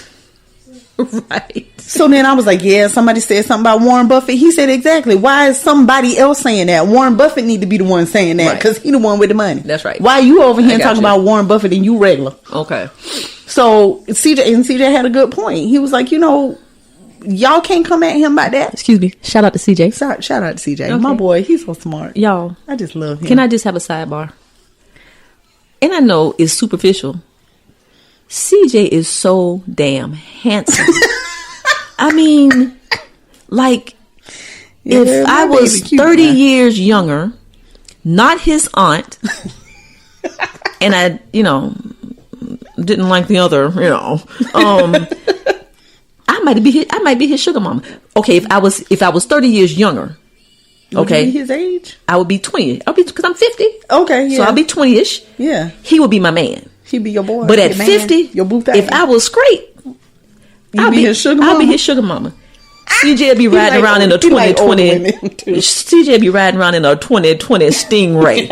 Okay, that thing. He's sexy. Yeah, he is. And we got. I was getting ready to say pimp him out. Look, I was getting ready to say pimp him out, and then he got that old swag thing going on. He got that swag thing going on, and he be like, "Hey, Kim," I be like, "Boy, you just don't know. You just don't know. You just don't know." Hey, Kim, and he give me a hug. I be like, boy, you better be glad you my nephew. Gay day. Okay, but anyway, okay. He's fine. I'm back. He get it from his mama child. He look like me. Well, no, he look like a daddy. He really don't. He look like a daddy. He look like a daddy. Well, he cute because of me though. Yeah, now he looks like his father. Like his daddy. But yeah, I gave him the cuteness. He got that and I know this ain't got nothing to do with nothing, y'all, but he got that mysterious, sexy, swaggerlicious thing going on. Like CJ needs to be somewhere, and then the right person walk up between him and see him. Like, he need to be on TV. Like, you come here. You. We need you. Right. He has that type of thing going on. That's what happened to him with that video. He has in Atlanta. See, you know how some people have that it thing? Mm-hmm. CJ has that it thing. Yeah. Okay, that's enough. But he anyway, got it. Okay. I just wanted everybody to know that. I agree. Okay. I'm gonna need him to do something with that it. Yeah, but he has it, and you just don't know when it's gonna come. It'll happen in his time. Yeah. But he definitely got that thing. That damn thing. Fine, good day. Okay, but anyway. So anyway, you were saying that people were dragging. Yeah, they were dragging Steve about that. That was another crazy ass sidebar we just had. We came out of nowhere, but anyway, it's okay. That's what we do. It's what we do. Okay. They came after him about that, and I was just like, shut up. He's right. Okay. You can't sleep and make money. You got to be on the grind. You got to be on the grind. And if that's all he meant, but somebody always got to say something about something. Just chill out. Just chill out. Just chill out. Okay. So Steve, personally, I won't miss your show, but for those who enjoy it, I guess I still listen to the radio show. Yeah. And now you're a Family Feud. Yeah, you love Family Feud. I don't watch Family Feud. I like the Mr. Dawson man who used to be on there a long time ago. Oh, Ray. Was it Ray Dawkins or something? Ray, the one that committed suicide? The one who used to host it a long time ago. Way back. Okay, no, that might be the older dude. Yeah, the older white man. I remember the short dude with the brown hair, the one that committed suicide. Okay, yeah, Ray, this was before something. This was before I can't him. think of his name. Okay, but anyway. Ray something, I think. All right, so Steve, you got plenty of money. Take a break. Stop getting up so early. And don't worry about the people who mad at you because they just jealous. Okay. Yeah, exactly. Now, sis, if this right here is true, did you hear the rumor about Janelle Monáe? Hey! And what's her name? Lupita Nyong'o. I did. Let me tell you something. Scandalous. They say that they have gone public with their couplishness. Relationship. Sis. Scandalous. Let me say this. That's a badass couple. I thought I was a power couple. I ain't got nothing on that right there. Yes. I saw a picture of them. They're cute. They almost Beyonce, Jay-Z-esque, honey. Yeah, they. Look, hello. But wait, though. Sis, hello to my wife and my wife. Right. Ooh. Oh, Jesus. Ooh. Now you got a new crush? Can we follow Janelle? You got a new couple crush? Can we follow Janelle Monáe on Instagram? Sure. Yeah. Can we follow, what's her name? Lupita Nyong'o. Let's go ask Boo Thing if I can follow them. So you got a new couple crush? I think I do. I got to see. Sis. Along with Beyonce and Jay-Z. They will never take the place of my husband and my wife. Oh, okay. But honey, But they're a new couple crush. Yes, sir. Okay, well, I have something to say. Okay. That is allegedly. We don't know if it's true. Allegedly, that's what they're saying. If y'all are, I am not mad. Okay, they are individually beautiful people. Yes, like, physically beautiful. Yes. I find them as a couple, it looks weird to me. Why? Because okay, so this is going to sound real. I know where the hell you getting ready to go. Do it. Real non-gay. Okay. Or something. You are not that gay. I'm not that gay. I'm gonna see if I know where you're going. They look strange because they're both really girly. I knew you were. I knew it because see that's that stigma about somebody's the man and somebody got to be the woman. See, when I saw the picture, I was like, "Did you see the picture with the what's her name? Lupita had on the suit, the kind of like purplish looking suit. It was a pantsuit. It was a pantsuit. Oh no, I saw her in a dress, honey. They both had dresses on, so I was like. Yeah. Oh, girl, they look weird. That's okay, because when they take the dresses off, oof. Okay, I'm sorry. I'm not that gay. I'm not that gay. Listen. Tim's that gay. I was like, damn. I'm good. I was like, I'm good without that part. Woof. They are beautiful women. They are beautiful. They are beautiful honey. women. I didn't know Lupita was, but okay. So Janelle. She say she pansexual. Pan, tran, apple something. ABCD, EFG, QRSTUV. She's pansexual. Yes. Okay. means. As far as I'm concerned, means the same thing as bisexual. Okay, well, let's see. You will date a man or a woman. So then what's the difference? Okay, what's You the got difference? it. Okay, so Talk it out, sis. I got you. I have looked it up before, and Okay. I had a teenage client who told me the same thing. Okay. She's pansexual, and I had a grown client say the same thing, and I was Excuse like, me, guys. I'm about to Google pansexual. According to Wikipedia, pansexuality or homosexuality is the sexual, Oh. romantic, or emotional Sis, please read that when that lady finish. regardless of their sex or gender identity. Okay. Excuse me. It got a whole nother name. Pansexual. Oh, my God. Or omnisexuality. Here they go with that foolishness. They even got they got symbols. Lord Jesus, they done created symbols. Anyway, it is the sexual, romantic, or emotional attraction towards people regardless of their sex or gender identity.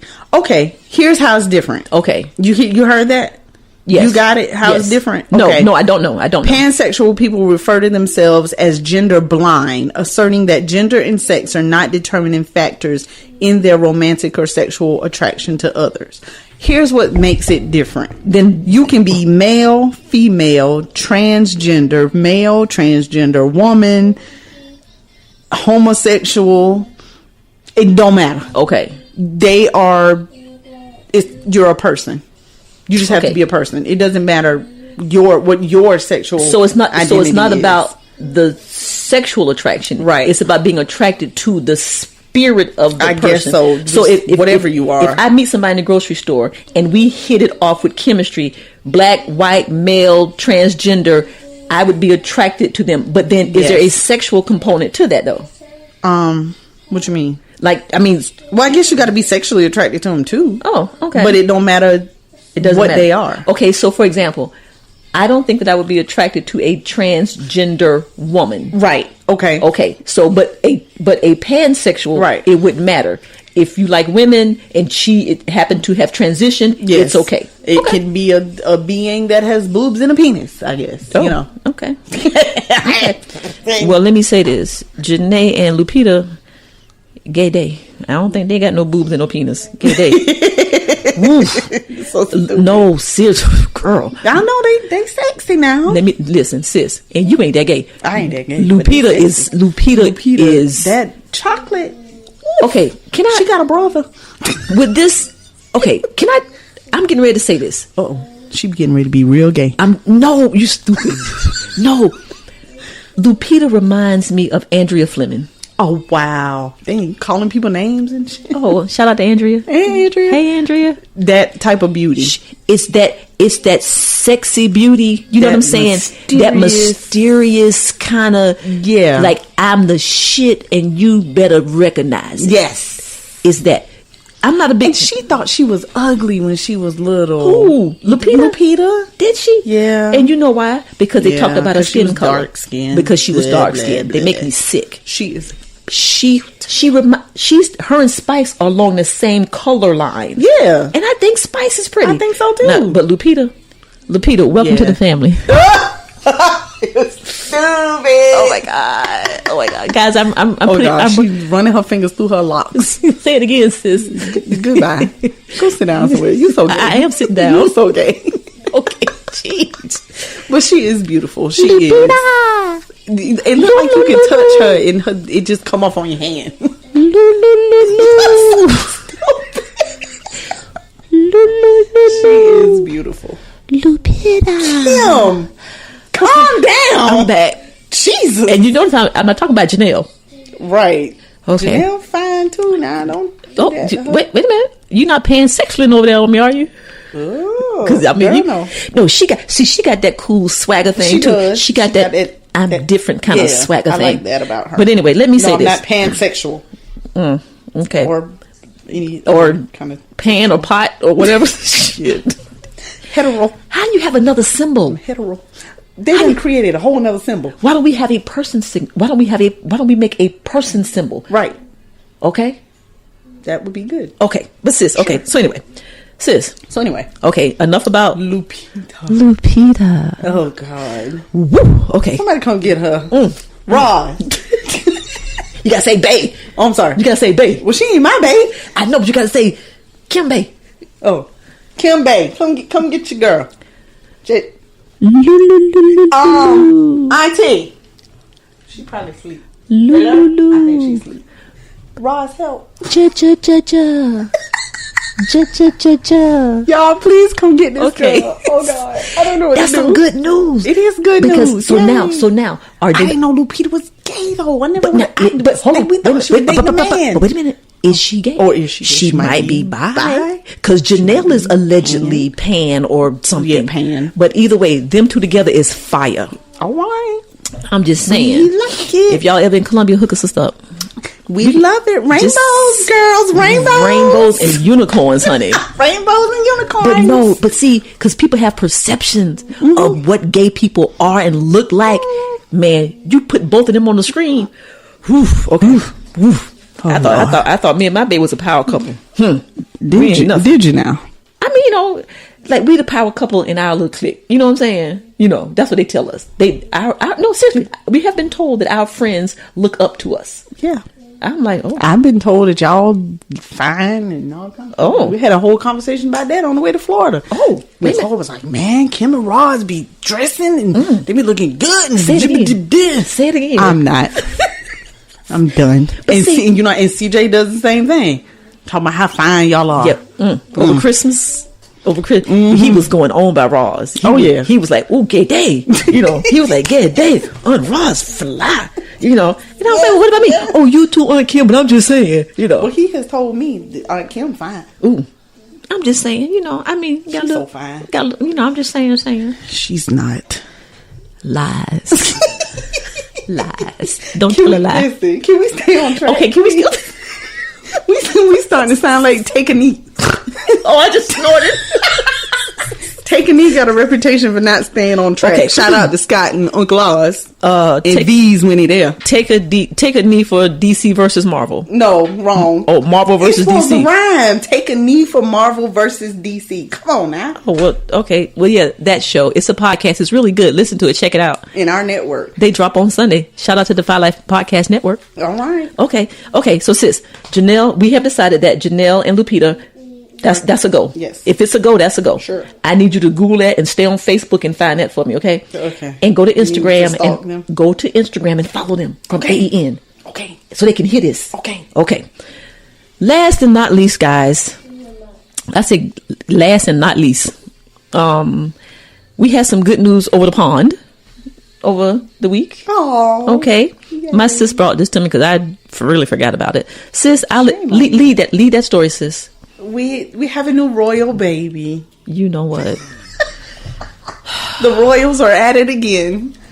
Welcome to the world, Mr. Archie Harrison. Oh. Mountbatten. Ooh. Windsor. Are you serious? Yes. Jeez. I know he's 7th in line now. Yes, he is. He's 7th in line. Okay. So apparently, I think it's Mountbatten. Is a part of their last name. It's Mountbatten Windsor. And there's an explanation. It's a hyphenated name. Oh. Harrison is the middle name. Okay. Archie Harrison. Mountbatten Windsor. Okay. I don't know where they got Archie from, but welcome, Archie. Welcome. I am happy for Meghan Markle. I am. I liked her from Suits, so I'm like a little fan. Yes. Did they show a picture of the baby? Yes. Okay. Sis, you know what I want to know. I just want to know one thing. What? What's his color? He white right now. Okay. I mean, he looked like Prince Harry white, or he looked like biracial. No, he white right now. I know one thing. He newborn white. Okay. Yeah. Well, I know one thing. Harry is just in love with his little man. Well, the only place he gonna get brown from is his grandma. So we'll see. That's right. But grandma is she is black. Yeah. Oh yeah. I'm just saying. So if they say we got a little bit in us. Yeah. Hey. Oh, that baby black now. Okay. So here's the thing. And I posted this. Okay. I don't know if you saw it. Okay, I think I did. That I'ma need them to let the royal mamas rest before they put them in front of cameras. Wasn't it like 2 days or something? She had a baby Monday. And she dressed in front of the camera, wrapped up and everything. Yeah, like with a coat on. In front of the camera on Wednesday morning. At that. That's a hot mess. I was that's a hot like, mess. can y'all let this lady rest, please? That's a hot mess. And she, and now she looked real. Unlike Kate, who looked all dutied up, she looked like I just had a baby. Right? Yeah, she did. She still looked tired. had her little pooch and everything. She looked tired. She did look tired. She is tired. Well, she had a whole freaking human, and you got her out here in front of cameras in 2 days. She knew what she was signing up for. They got to go out there 2 days after the baby and show the baby to the people. I'm gonna need them to let the royal mamas get some rest. They don't do that. They had to go out there in 2 days, show the baby, so that the people can fall in love with the baby. And I'm sure she was out there with them netted drawers on and a big old pad going from the front to the back. And I'm pretty sure she got undressed and got right back into bed. I'm sure she did, but she did what she had to do. Because you can't do nothing else. Okay. Quick story before we move on, guys, because this has been the longest AEN in the news. I know. Yeah. Sis, okay, check this out. They had a picture of the Queen of England and her husband, Meghan and Philip, the Queen, Harry and Meghan, the baby, and Meghan's mom. I looked at the picture real good because you can tell a lot about a picture. Grandma had a good. Grandma had a good. She had a what's the word I'm looking for? A pleasant look on her face. Which grandma? Great grandma. Grandma, the Queen. Queen grandma. It was a very help me out, sis.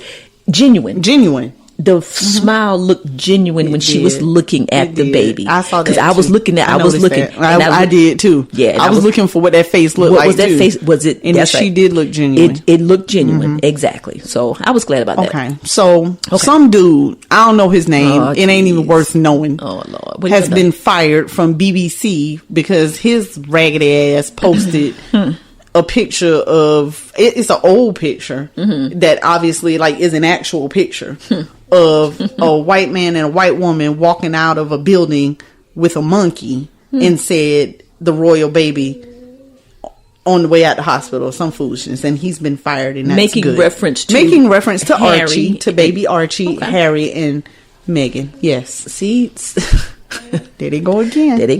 And BBC is England, right?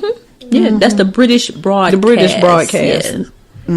Okay. And he was fired on the spot. Which he should have been. And he need to burn in hell too.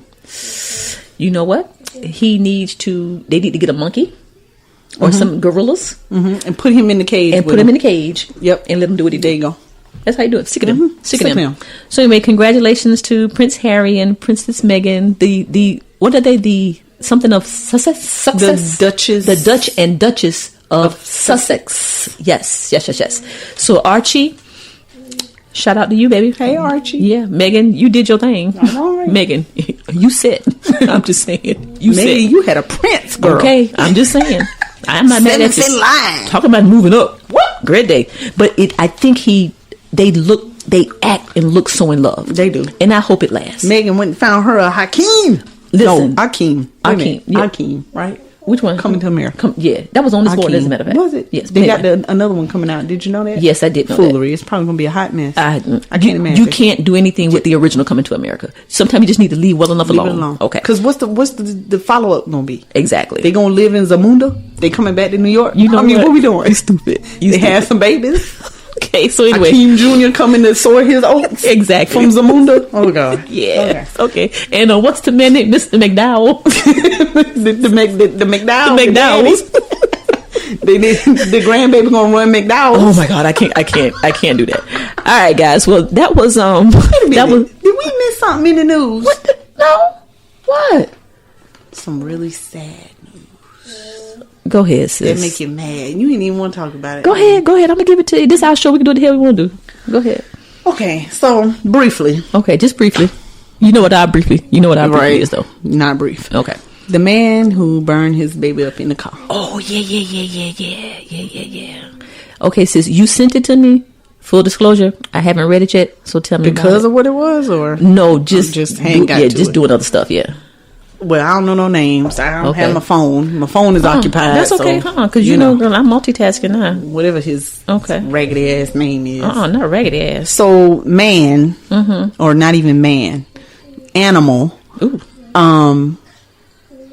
is in a custody battle with his baby mama. Okay. She is trying to alter the visitation. Well, because she feels like he's dangerous. Okay. You think? Okay.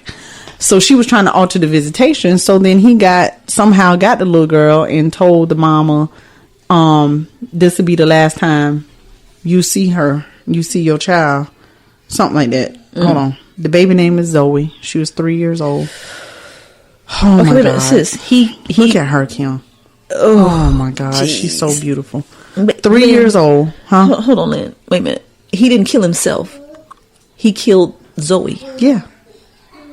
He's still living. Mm-hmm. Oh, okay. Some family members are hoping he will die. Yeah, well, me too. Because he's in critical condition suffering from burns. Okay, so sis, maybe he will die. Wait a minute, sis. Hold on. He set the car on fire. Tell us about the story. Sharon Coleman Okay. is the mom. That's the mom. Allowed Zoe to visit with her father this past weekend. And now it will haunt her for the rest of her life. She says, I always thought he was going to hurt me. I never thought he was going to hurt my daughter. The guy, how you say this? Pereira, Yeah. last name. That right there. And became increasingly vindictive over the past several weeks over custody and legal issues. So when he was able to visit with the daughter the weekend, he said, do I have your attention now, bitch? I got your attention now, bitch. You're never going to see your daughter again. This is his seed. His child. Not a stepchild. No. This is his child. He locked her in the car. Where's the phone ringing? It's your daddy. Answer it. He locked her in the car. Guys, we're taking a What you doing? Oh, this is our second phone call of the day. All right, but Edison took it. Yes. Edison's secretary. Okay. Oh, wait, you can't hear? Here, that's why. Talk to him. Hi, Daddy. So, he locked her in the car, chained the door shut, and set the car on fire. He had a propane tank and gasoline and set the car on fire. And she burned to death. Okay. There was a 911 call. Hold on. That's sad. It was a 911 called place that said that a car was on fire. They get there and Watching TV. it's the little girl. Yeah. The chains were off the car by the time they got to it because the door handles had melted. So the chains fell off. Okay. Mommy. He was on fire as well. Okay. Hold that thought, guys. Okay, guys. Yes. Hold on. So he got burned too. Okay. Onlookers were telling him to jump in the pond because he was on fire. Wait a minute. So he took the door. They were like at a park or something, or at a pond, I guess. and he took the propane tank and burned the car up with the baby in there the car. intentionally. Okay. To get back at the mama. Yes. All They right. said when they found the burning car, it was noted that the rear doors were chained shut, but the intensity of the heat melted the door handles and allowed the rescuers to open the car. Inside was the burning body of Zoe. Okay. In the car was 2 cans of gasoline and a propane tank in the trunk. And they only found him because a piece of his clothing was on fire and they followed the light to its source.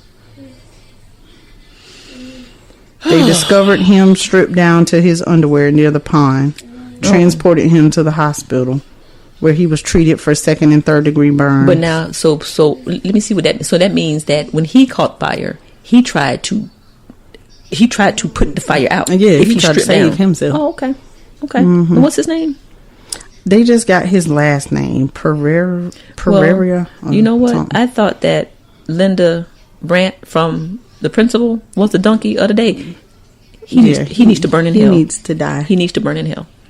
Somebody, they need, after he gets heal out of the hospital. They need to go get a car, put him in the car, Chain chain the it door, shut. change the door, chain the doors, and then Set it on fire. Set it on fire. He needs to die that way. Yeah. I'm not an evil person. I'm not a hateful person. I don't wish death upon people, but I wish death upon him. Yeah. I'm Yeah. sorry. Lord, forgive me if I need forgiving. No. I wish death upon him. It is what it is. It is what it is. It happened last weekend because it was Monday that he was Where was it? Do you know where it was? charged with homicide. Let's see. That's where- crazy. New York. All I'm gonna say, guys, New is York, maybe because be it careful who you have children with. says hell yeah. Be New careful. Queens. It happened in Queens, New York. Okay, be careful. who It you have says children that two of Zoe's aunts, angered over their niece's death, spoke to the media on Monday, saying he did that to her. That's not even human. That's an animal. Exactly what I called Absolutely. him earlier. Absolutely. While another aunt stated, many are feeling, and added, hopefully he dies. I'm just being honest. I hope he dies. Yeah. Well, Auntie, I hope so too. Yeah, we're with you on that, Auntie. He is not a person. He is an animal. Man, just He ain't even an animal. He's lower than an animal. prayers. Animals are better than him. Animals save people. Prayers and thoughts to Zoe's mom. Oh, my and God. that entire family. Oh my God. Yeah, that makes my heart I hurt. just can't. I hope he dies. That makes my heart hurt, sis. If he don't die in the hospital from the burns, he need to die by lethal injection, electric chair, burn in the car. They need to kill him. But sis, how could you have that much hatred for anybody? Anybody that you would hurt, That you would hurt a your child. Your child. That Something is wrong with you. he's a monster. He's a monster. He's a monster. Yeah, and they need And to. it was premeditated because you sent a goddamn text saying, What if I got your attention now, bitch, or something? "Yeah, I got your attention now, bitch. You'll never see your daughter again." So premeditated. But sis, can you imagine what she felt when she got that text? Fear that she has, of kind of fear that she has never felt before. I'm sure. Oh man, that's sad. Okay, To my baby daddies, I love y'all. I know, right? Thank y'all for I being mean, not seriously. No, man, be careful who Yeah. get to know people. Be Yes. careful who you have children with. And if she was afraid that he would hurt, but she said she was afraid that he would hurt her. Never thought That he would hurt. Right. baby. But But that's how you do. That would have made me not send the baby with him. And I hope this is not against the law, but in the detention center where he goes in Queens, I hope the people in there Oh, they're not gonna let him live. get to him. Get to him. Don't even waste the taxpayers' dollars with the foolishness that's going on with him. They're not gonna let him. That live. is horrible. The people, they don't do crimes against children in the jailhouse. Man, damn. In prison. Well, sis, They don't like that. I kind of wish we would have stayed on Harry and sorry. Archie and Meghan, because that's a horrible way to end AEN in the news. She was a beautiful little girl. She Oh was my beautiful. God. Yeah. All right, sis. Well, that was AEN in the news, the extended version. They need to let the mama put him in the car and set him on fire. Pretty much. Let Okay. mama set him on fire. I agree. Again, sis, that was the extended version of AEN Yes, it in the was. news. Why, sis? Because it's important to us. Damn it. We're going to take a commercial break, guys. We'll be right back. Yo, what up, my people? This is JR Glant from Defy Life. If you're looking for an in-depth, honest, at times hilarious conversation on anything from current events to sports to entertainment and more, check out myself, Alvin, Thomas, Gerald, and Yosh on the Defy Life podcast.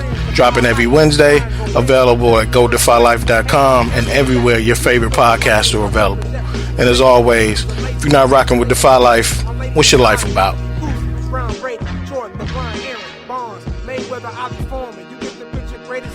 All right, guys. We are back from commercial.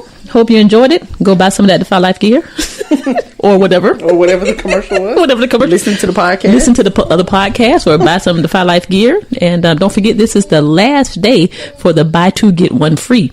Yes, so we got until midnight to get that done. Oh, geez. I Yes. gotta We get got that done myself. Yes, we got to get them orders in. Holy moly. Okay. Guys, I'm trying to tell you, the Defy Life Podcast Network shirt is fire. Fire. The anything, everything, and nothing is more fire. Is more fire. It's an inferno. Okay? Yes.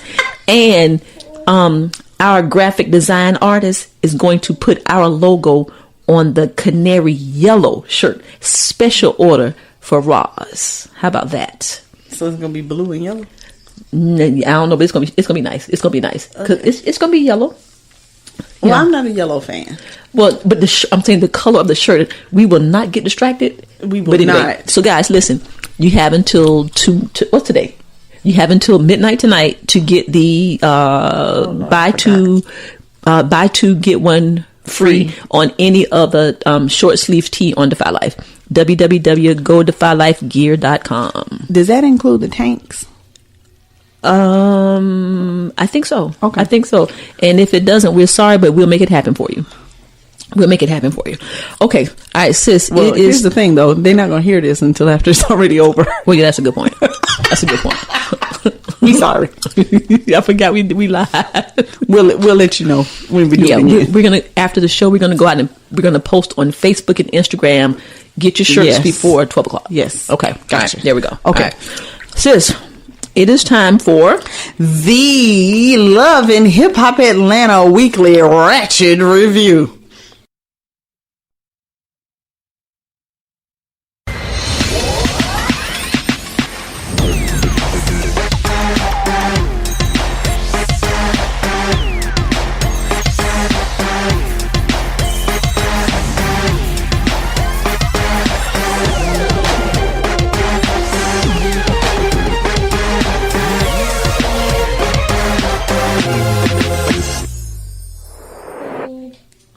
That Kim's going to talk about because I ain't watch it yet.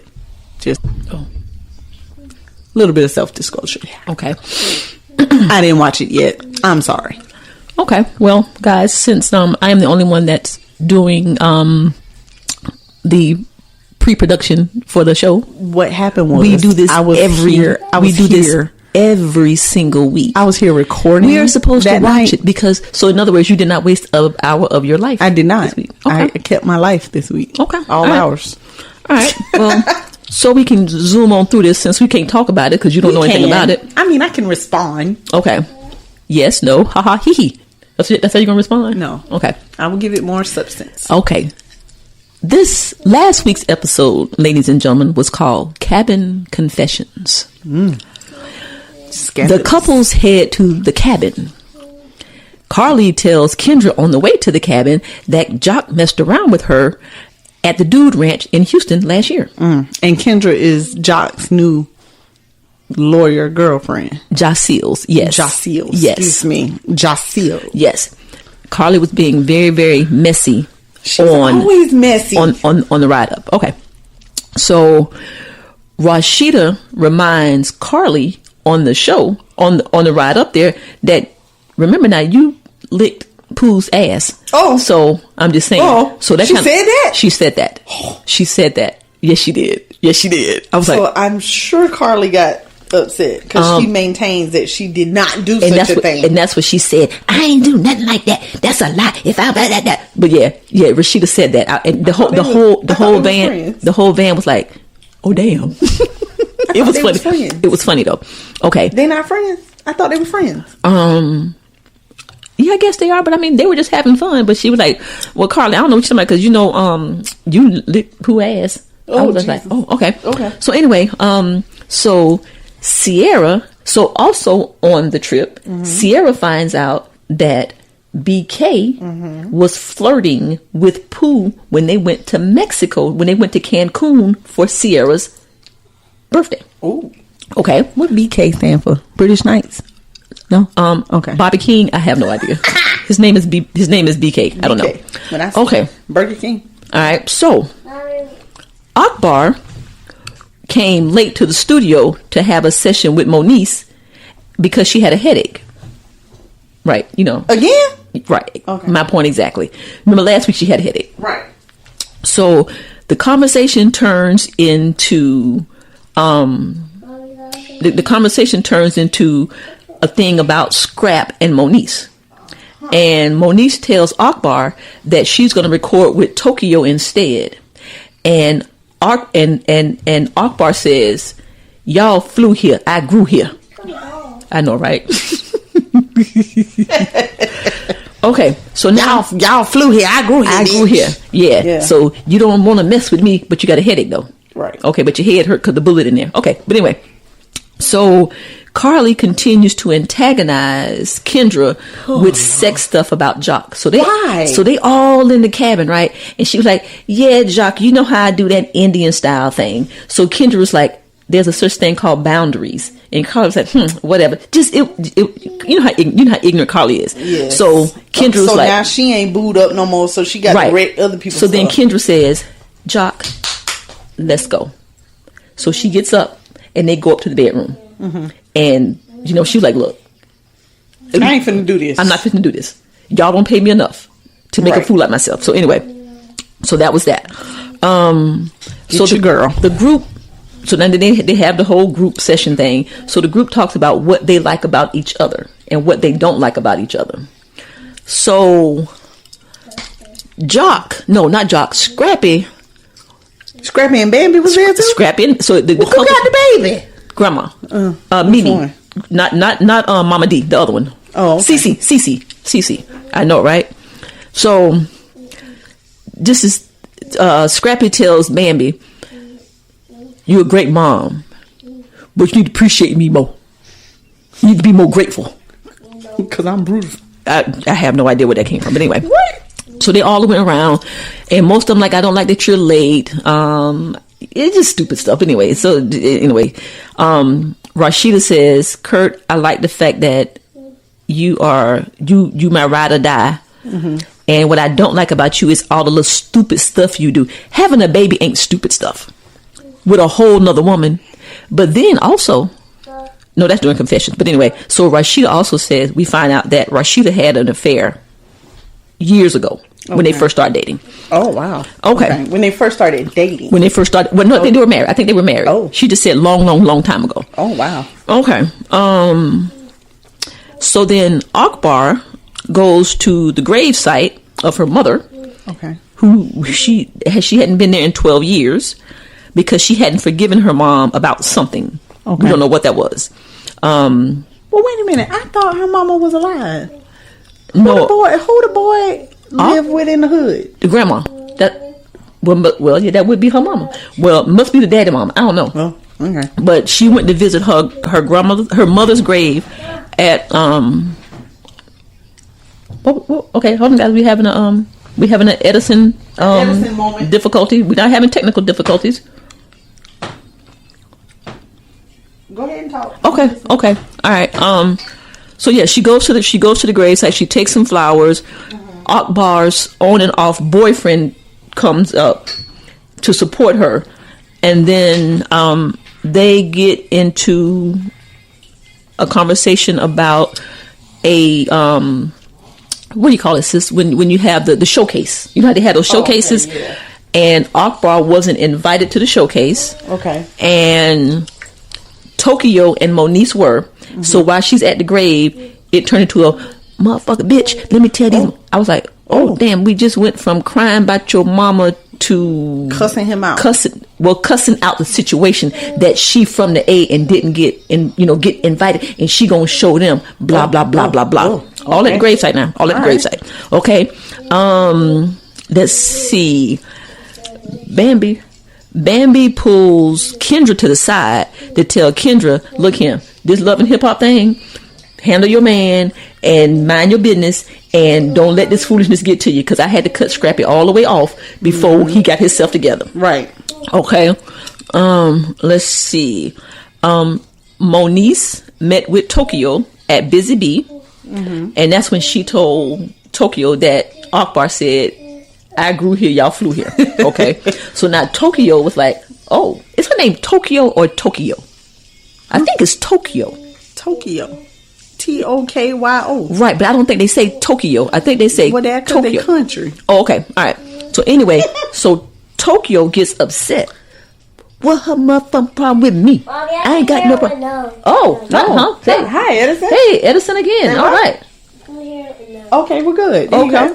All right. Yeah. Okay. Guys, this is the realest podcast we've ever had. Y'all have to forgive us. Okay. Forgive me. I'm sorry. Happy Mother's Day. Happy Mother's Day. Yeah, so Tokyo got mad, and then she got to the left. That motherfucker, you know, she don't know who I am, but got a problem with me. You know, I'm a bad. I'ma show her. You know, 'cause, you know she. You know, but she was. If Edison wasn't in here, I would be saying what she said. Right. But since we got the baby in here, I can't do that right there. Okay. So anyway, Mo shows up to the cabinet. Okay. To the cabin. And saw that in he shows up with a Shekinah talking about, your man here. Mm-hmm. You want him in and out. In and out. And he go, Carly, girl, you got my back. That's what I'm talking about. So anyway. Hold up. Well, who's Shekinah in there with? By herself. She came as Carly's +1. Gotcha. Since Mo wasn't there. Okay. So.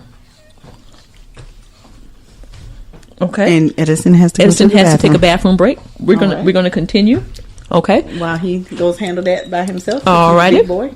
Let's see. So he comes. He knocks on the door. Rashida goes outside. He presents her with a Louis Vuitton bag. No, wait, Rashida. Carly. I'm sorry, Carly. Okay. Yeah, Carly. I watching the baby go out the door and I lost my train of thought. Okay. So he brings Carly. He says, "I miss you. This is the last piece of baggage that I'm going to bring to you." And she was like, nah, you ain't. I'm tired of people lying to me, having affairs on me. And he said the same thing. Listen, I didn't know what was going on.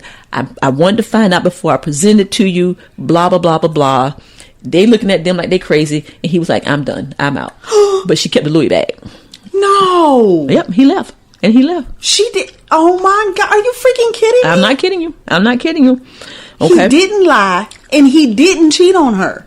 That's right. I'm so confused. Mm-hmm. But she want a man so bad. So she got one who ain't cheating and ain't lying, but then she don't appreciate that. So she gonna be by herself. I'm sick of her. So she need to be. So after everybody kind of sat down, they realized that Carly is the snake.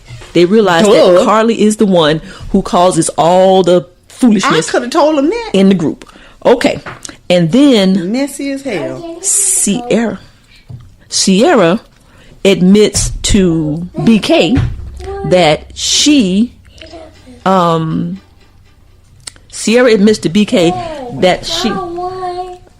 Edison, your auntie about to get you. I'm gonna get you. Okay, I got you. I'm gonna get you. I don't want no. Okay. There you go. All right. Okay. So anyway, at the end, Sierra admits to BK that she messed around on him. Right. With somebody in her DM. Somebody in her DM? Yeah, somebody DM'd her, and he found some messages or something in her DM some time ago. Oh, that is, yeah. And she was letting him know that it was just not a DM. They spent some time together. They did? That's what she said. What kind of time? And BK started crying. Oh. He started crying. What kind of time they spent together? Did they go to McDonald's? No, they didn't do the 4 for 4. Shout out Wendy's. to Yusuf. Yeah, shout out to Yusuf. They didn't do Wendy's 4 for 4. No, they did the 4 for 4 hotel. Yeah, she said. They was on all fours? She said, since we're being honest, let me just say, it was more than just a DM. I was like, this was after. Now this was during the time BK was doing his business too. I don't know. All I know is here sometime soon. So they broke up. There you go. It went off. So guys, that is the weekend review. So we won't know until next week. We won't know until next week what happened. Yeah, but yeah. So there you go. That was what was this? The Love and Hip Hop Atlanta weekly Ratchett review. All right. Well, we're gonna segue, guys, into our main topic. Lynn, take over for me for 1 second. Take over for you for 1 second. And Havana Unana. That's what we're listening to right now. Okay. All right, guys. Well, we know today is May 11th, 2019, and tomorrow is Mother's Day. Yes, it is. And it's supposed to be a happy day for lots of people, but then there are some people that it's not such a happy day. And so we have we decided today that our main topic would be memories with mom. Just wanted to reflect on our mothers and just how important they are and were in our lives. And we decided that we would share that with you. And So that's our main topic. We're going to do memories with mom. We're just going to talk. We're just going to talk about some of the good times, some of the bad times, some of the funny times, and just about moms. Just we're going to tell you about our moms. So, and I don't know if we got a you go, I go, but sis, I'm gonna give it to you first. I got to start. You got to start. Oh Lord, well, where am I starting though?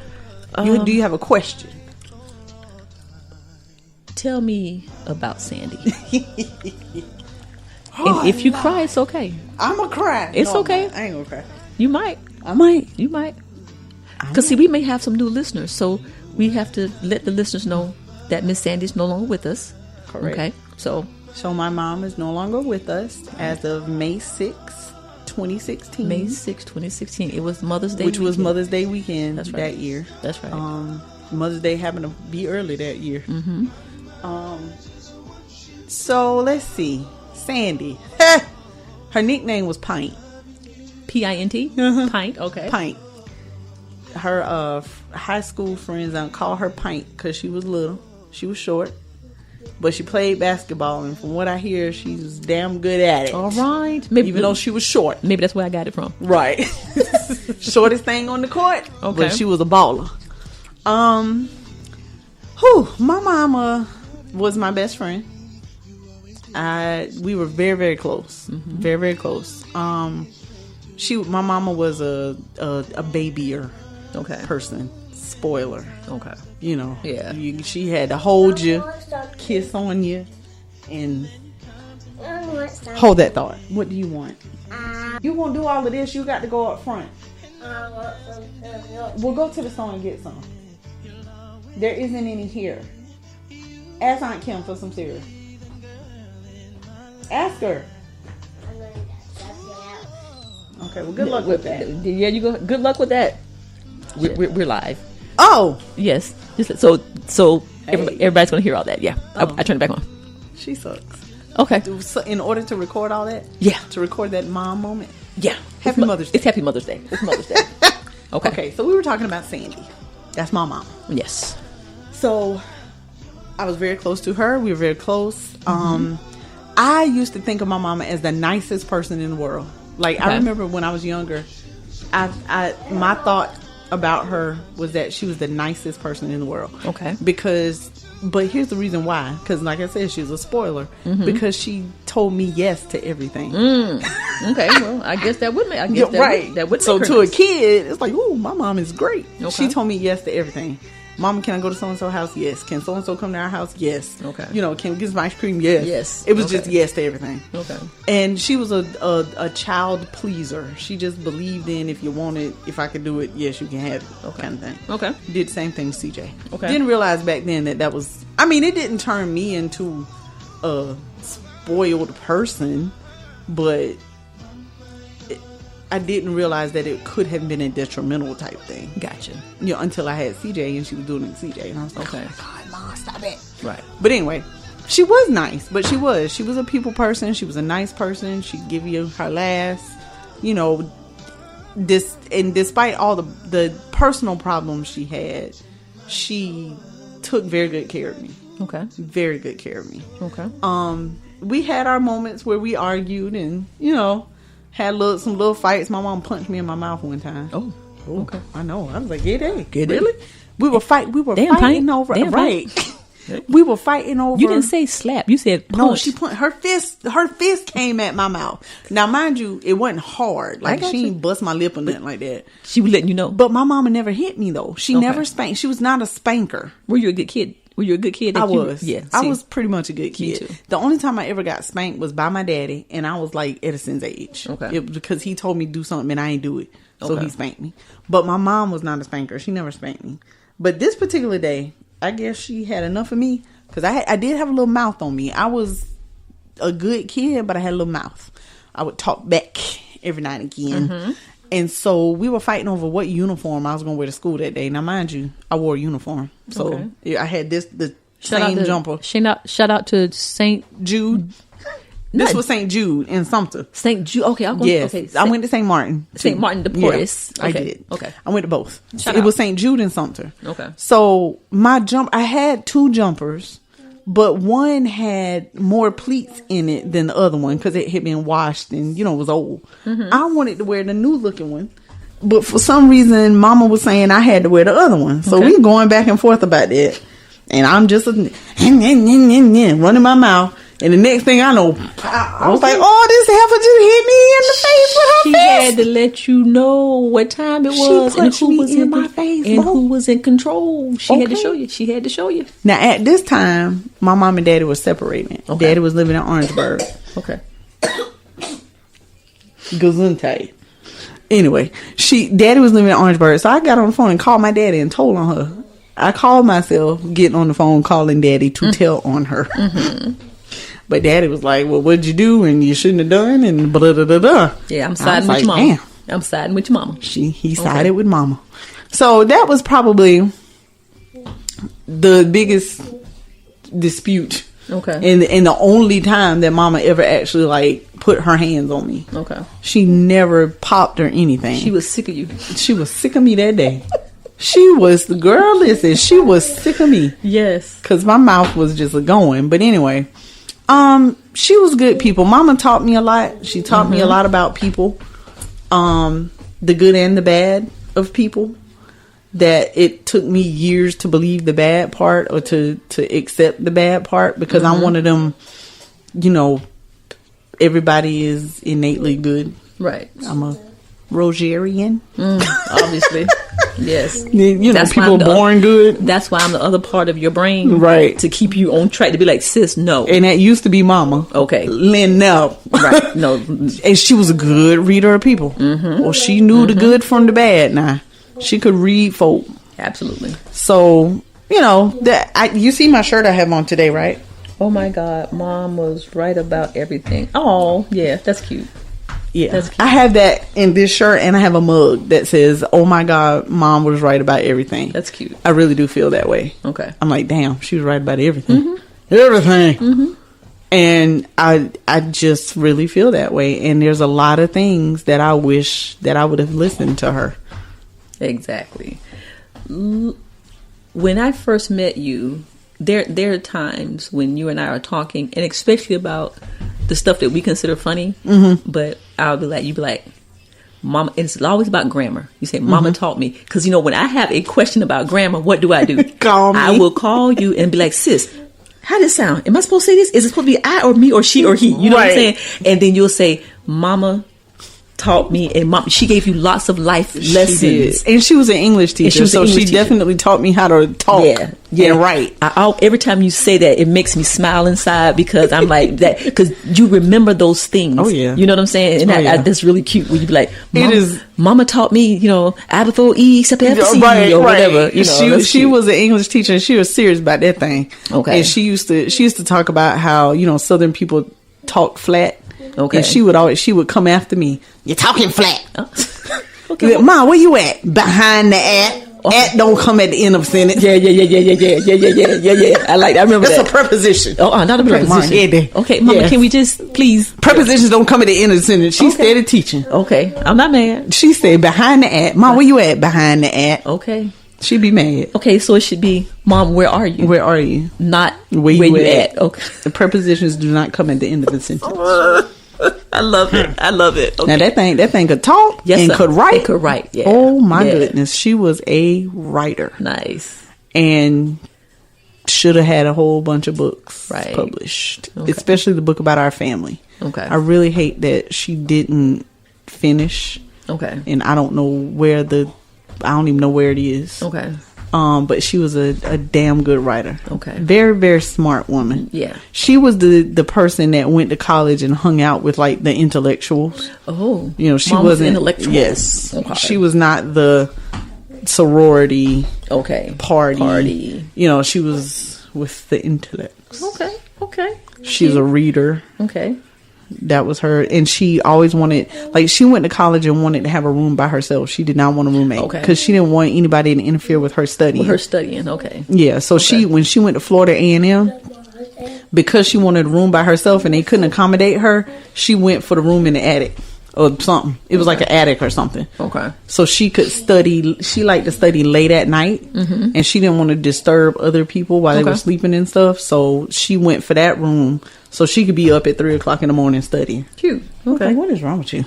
Okay. She was very much about learning in school and just knowledge and just knowledge, just wanting just to gain knowledge all the time. Anything else I'm just gonna ask you, this is a superficial question. Oh, go ahead. What was your mom's favorite color? Green. What was her favorite flower? Gardenia. Okay. I don't know, for whatever reason, I just wanted to ask that. Okay. And what are yours? Favorite color? Blue. Okay. Flower, I do love a gardenia, but I really like lilies. Okay. Yeah. Okay. Yeah. Okay. But she was the most genuine, loving person, forgiving, accepting person that I knew. And all of this is despite her internal issues. Right. She, on the flip side of things, she had a drug problem. Right. She had some demons. Things happened to her as she was growing up and as a young adult that I think she ended up depressed, and the only way she knew to deal with it. And here's the thing. She was in college. She was at Howard University. She and my uncle, her brother, were at Howard. They both went to Howard University. See, Mama went to 3 colleges. I was going to say she went to Florida A&M. Yeah, she went to Florida A&M first. Okay. Then Howard, and then she ended up graduating from Morris. Gotcha. So at Howard, this back in the 50s. Right. They don't, just, hey, try this kind of thing. Oh, yeah. They ain't there was no PSAs about, and no dare group saying don't do drugs or whatever. Yeah. And she was introduced to heroin back then. Okay. And I mean, you don't know you got an addictive personality until you get there. Until you're addicted. Right. That's right. So that was where it started. And it was up and down and all around from there. Wow. And, she kicked the habit. She went to rehab. All of that happened. But what I didn't know as I was growing up is that she really just kind of replaced one thing with something else. Okay. Something easier to get, more acceptable. Gotcha. Didn't have her like the people at the damn gas station. Right. Right. Okay. Prescription medication. Okay. Then at one point it was alcohol, and she went back to heroin at one point when my grandmother died. And I was in high school pregnant with CJ while this was happening. Okay. And it was a lot. It was hard. That was a hard time. And she went to rehab again. She kicked it again. Okay. But she really struggled with that. Yeah. She struggled with her addiction. Wow. But in between all of that, she took care of me. And through it all. Even at the lowest point, she was still teaching you and teaching you how to be. Yep. The best woman that you could be. And telling me don't ever touch a damn drug. So see, but that goes to show you, right. That goes to show you how strong your mom was. Oh yeah. You see what I'm saying? Listen, that heifer had 9 lives. You hear me? I used to tell her all the time. I'd be like, Ma, how are you still here? Yeah. She had 9 lives. When she was young, she used to jump trains, moving trains. Okay. For fun. I guess that's what you're doing in the country. In the country. Jump trains. Okay. She played Russian roulette literally one time. With a gun. Literally. Oh, geez. She spun the gun, put it to her head, pulled the trigger, it didn't go off. Oh. Did it again, pointed to the floor, pulled the trigger, it went off. Oh, well, there you go. I was like, why? What? Okay.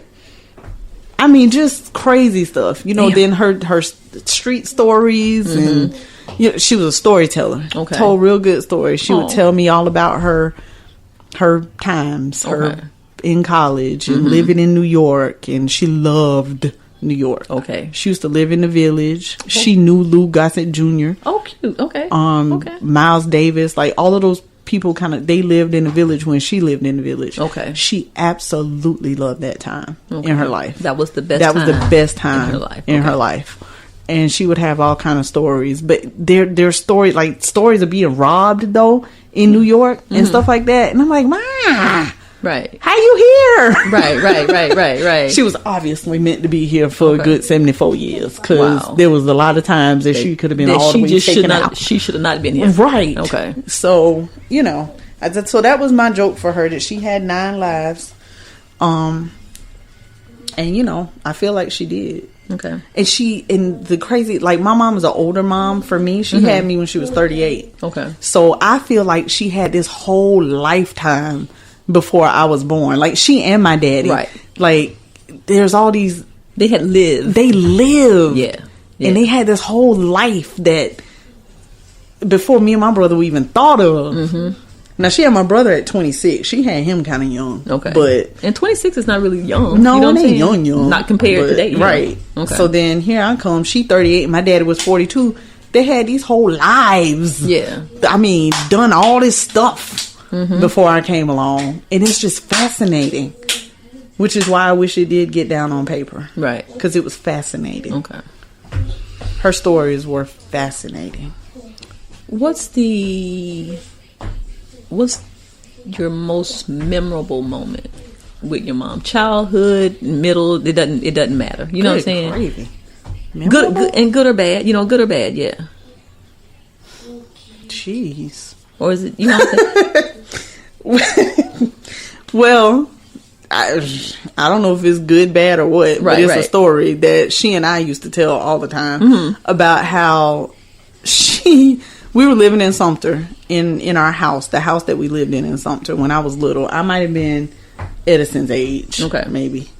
And she left me in the house sleep to walk down to the store on the corner to get whatever, probably a Pepsi. Okay. That was her thing. Okay. Pepsi. She probably went to get a Pepsi. Edison, don't clap. Here, sing, don't clap. I know, right? She went to get a Pepsi. And I got up. Now, see, I told you I was very attached to my mom. Okay. I got up panicking. She wasn't in the house. Because she wasn't in the house. Okay. I couldn't find her. I'm panicking. I ran outside, looked down the driveway, looking all outside. And then this cat came walking up. And I asked the cat, I said, "You seen my mommy?" But check this out, though. I asked the cat, had he seen my mommy? And the cat turned around like this. And my mama was walking down the driveway. Seriously. Okay. But I was going to say, if you said that cat said something back to you. No, the cat didn't say nothing. Okay. But he did turn his head and look. And my mama was walking down the driveway. Okay. And I was like, oh, so thank you. He or she was letting you know that it's all right. Yeah, she right there. Okay. So that, I can still see that. Okay. Do you remember that? You distinctly remember that? I do. Okay. I do. Because and it's one of those kinds of things where I remember remembering it, and then the story has been told and told and told. Okay. But I do remember it. Okay. I can see it happening. I do remember it. Cute. Okay. Yeah. And then I remember the time where we went to the Shrimper, which is still there in Sumter. And Mama let me hold the box of the food, and then I dropped the food, and everything fell out the box. Okay. And Mama sat on the step and cried. Oh, because it was her last little bit of money. Oh, okay. We ain't had no food. Y'all had no food. I don't know if we ate it off the ground or not. I was gonna say, sis, I think y'all might have picked it up off the ground. We might have ate that anyway. Oh my God. Okay. But yeah, I remember that too. Okay. Same house. Okay. I was little by Edison age. Okay. I was little people, but I remember these things. Okay. Well, of course, I met Miss Sandy, 12 years ago, 12, 13 years ago. And she was one of the, she made me feel like her daughter the very day that I met her. Hey, Kim. You know what I'm saying? She got the deep voice. Yeah. Hey, Kim. And I guess that's where you get it from. I mean, because she was just such a people person and so warm and welcoming. Yeah. That's what she was. And so it took nothing for me to start calling her mom. Mm-hmm. Hey, Mom. You know what I'm saying? I mean, just like that. I mean, it wasn't even a thing. It just happened naturally. You know what I'm saying? Yep. It just happened naturally. Right. So same as with me with your mom. Yeah. So but so anyway, go ahead, finish with Miss Sandy. You got another question? Let's see. Your most memorable. That was with the Okay. I mean, as a little person. As a little, but yeah, This like is a funny as you little got story. older and you understood what was going on with mom and her struggles. You know, what about some of those stories? Well, I guess when I really knew that mom had an issue was when the alcohol came into play. Okay. Because it happened, I had a New Year's Eve breakfast at my house. Say hello. Everybody say hey to Poco. Everybody say hey to Poco. And she drank a glass of like champagne. Like alcohol had never been her thing. She hated it. She was like, "Oh, I hate alcohol." Bleh. But she drank like a glass of champagne or something, and then that's when it started. It just went downhill from there. Okay. And she just started drinking, and that's when I knew. I think that's when I knew that her issue was deeper. Okay. And that she was replacing. Could you talk to mom about her addiction? Like, could y'all have open conversations about it? My mom, the reason I know about her addiction because as a child she told me. Gotcha. And like as an elementary school child. Okay. She told so y'all me. had that type of relationship. Yeah, we talked about everything. Okay. Shh, I don't have any goldfish. No we goldfish. talked All the about goldfish are gone, babe. everything. I'm so goldfish. Don't have any. You may I eat it all? No, we didn't have any. Go ask Aunt Roz. They're gone. But yeah, we talked about everything. She told me about it, how it started. You have to wait. She told me how it started. She told me about the things that happened to her. Okay. You know, she used to have to talk with me. She used to tell me that angels brought me. Oh. That's how I was born. Oh. That's how she got pregnant with me. Okay. The angels. The angels. But she always, my mama at one point in her life was a devout Catholic. Mm-hmm. And she believed in that whole no sex before marriage. And, you know, all of that. And she preached that to me too. Okay. And I held on to it for a little minute. Okay. And I felt that way as well. But then, I don't know, I think Chad put a spell on me or something. But shout out to the spell. Because I was serious. I was Shout going out to to the hold on. Shout out to the spell. I was going to hold on. SPELL. But I ain't held on. Shout out to the spell. She did, though. Okay. She did. Okay. She ain't play that. Okay. And she waited till she was married. One of them times. Oh, she was married 4 times. Oh. Wait. Time out. 4 times. Pops was what? 4. I learned something new today. Yes. My daddy was number 4. Mama Sandy had 3 husbands prior to Pops. Yes. She shut the front door. She married this guy named Pete Lonesome when she was like early. Sidebar. Okay. I'm sitting here dumbfounded. I did not know that. Yeah. Interesting. See what happens when you talk and get I had no idea. Yep. Now she was my daddy's second wife, but he was her 4th. Okay. Technically her 4th husband. Now she only claimed him and my brother daddy, but there was 4 of them. The first one was Pete Lonesome, which was in her early 20s. Mm-hmm. He was the man that her family wanted her to marry. Oh, like that arranged marriage type stuff. Okay. And she could not stand him. She hid from him on their wedding night. Oh. And their marriage was so short that it ended up being annulled. There was no divorce. It was an annulment. Okay. Because they didn't want her to marry who she wanted to marry, which was a guy named BJ. That's who she was in love with in high school. Okay. Okay. She married some other random guy at some point along the way. It was some randomness. I don't even remember what his name was. The milkman some from randomness. Okay. That was short-lived as in well. In New York or in South Carolina? It might have been in New York. Okay.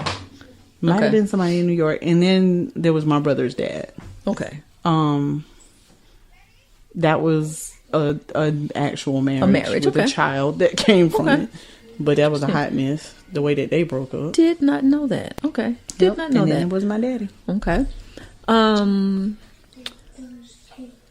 Most important life lesson learned from mom. Oof. I know I'm coming with it, right? Yes. I know, right? Okay, dang. Damn genograms and stuff. I ain't ain't got no questions. Most important life lesson. Life lesson. To value myself. Okay. And be all right with myself. Be all right with you. Mom used to always say, enjoy your own company. That's how she would put it. Okay. You got to enjoy your own company. Mm-hmm. You got to be okay with and being with you. Lots of people are not okay with their own company. Oh, yeah. That's right. Oh, yeah. And I used to not be. I used to feel like I always had to be with somebody. Mm-hmm. Mm-hmm. That's why, like, going to the movies by myself was a milestone. It was just a thing. That's a thing. It's a thing, yeah. Okay. And I've eaten by myself and stuff like that, and I would never do that before. Okay. But, yeah, she used to always say that. You got to be okay with being with yourself. Just being with yourself. Love yourself. Love yourself. Value yourself. Okay. And don't let, people run over you and take advantage of you. She always had, like, these people lessons on how to deal with people. How to deal with people. Okay. Yeah. Okay. Yeah. Well, any last words for Mama Sandy on this Mother's Day? Just that I love and miss her. Yeah. Greatly. Yeah. Yeah. Yeah. I am grateful for the time that she was able to spend with CJ and the little bit of time that she got with Amir. Mm-hmm. I hate that she didn't have a whole lot of time with Edison. Yeah. Yeah. And you can, excuse me for cutting you off, no, you can fine. tell that CJ got a lot of old soul in him from being around his grandma and his granddaddy. You know what I'm saying? Yeah. But it's good. He does. It's a good core. It's a good core. Yeah, you can tell. He got the best of mom and dad. Yeah. He really did. Okay. But I love her and I miss her a lot. Okay. It's tough. It ain't easy. Yeah. And I don't know, it's weird. Like, I think to myself a lot, and I was like, dang, I don't have no parents. Like, I really don't have any parents. Right. Because, those that know me and are close to me know that was like, it was me and my parents. And them, yeah. I mean, that was the core. That was the core group. Yeah. Yeah. And it's just weird. Yeah. It feels really weird to not have either one of them. Right. And they were my people. Mm-hmm. They were the first phone. They were my persons. They were your persons. They were the first phone call for the good and the bad. Yeah. And the whatever. And the what do you think I should do? And the how do I do this? And they were the people. Okay. Well, we're gonna focus on the good memories of Mama Sandy, and she did a wonderful job with you. Well, thank you. So if anything came out of anything, she did a wonderful job because you're one of the most wonderful people that I know. Thank you, and I do credit my mama and my daddy with that. Okay. Because if not, they did definitely show me how to love. Okay. And how to be accepting of people. Okay. Yeah, they did that because me and you besties, we sister friends, so they did that. Yeah, buddy. They did that. Yes. They did that. Okay. Anything else, sis, before I get started? Okay. Love my you mama. good? You need a hug? She was a beautiful person inside and out. Yeah. Okay. No, I'm good. You need a hug? I'm good. You get a hug? Okay. I want Edison to get out my podcast. I want something. What do you want? A snack. Okay, I got you. Yes. You ain't get it right now. No, not right now, but I got you.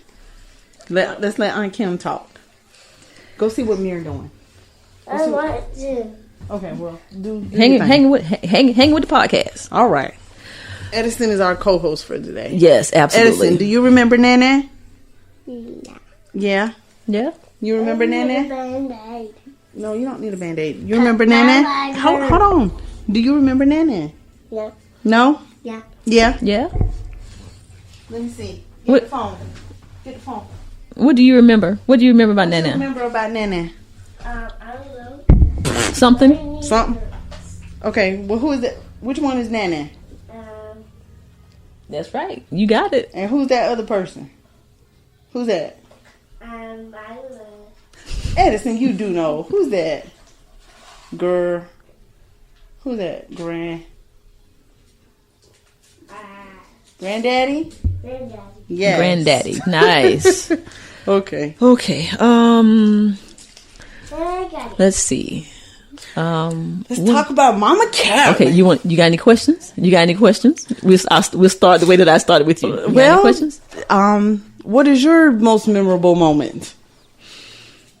My most memorable moment with my mom. My mom is 73. She'll be 74 this year. My most memorable my most memorable moment with my mom was when I came out. Oh, yes. That was the most memorable because I cried. I was lying. I was saying, no, it's not true. And she grabbed me and she held me and she said, Kim, I know since you were 3.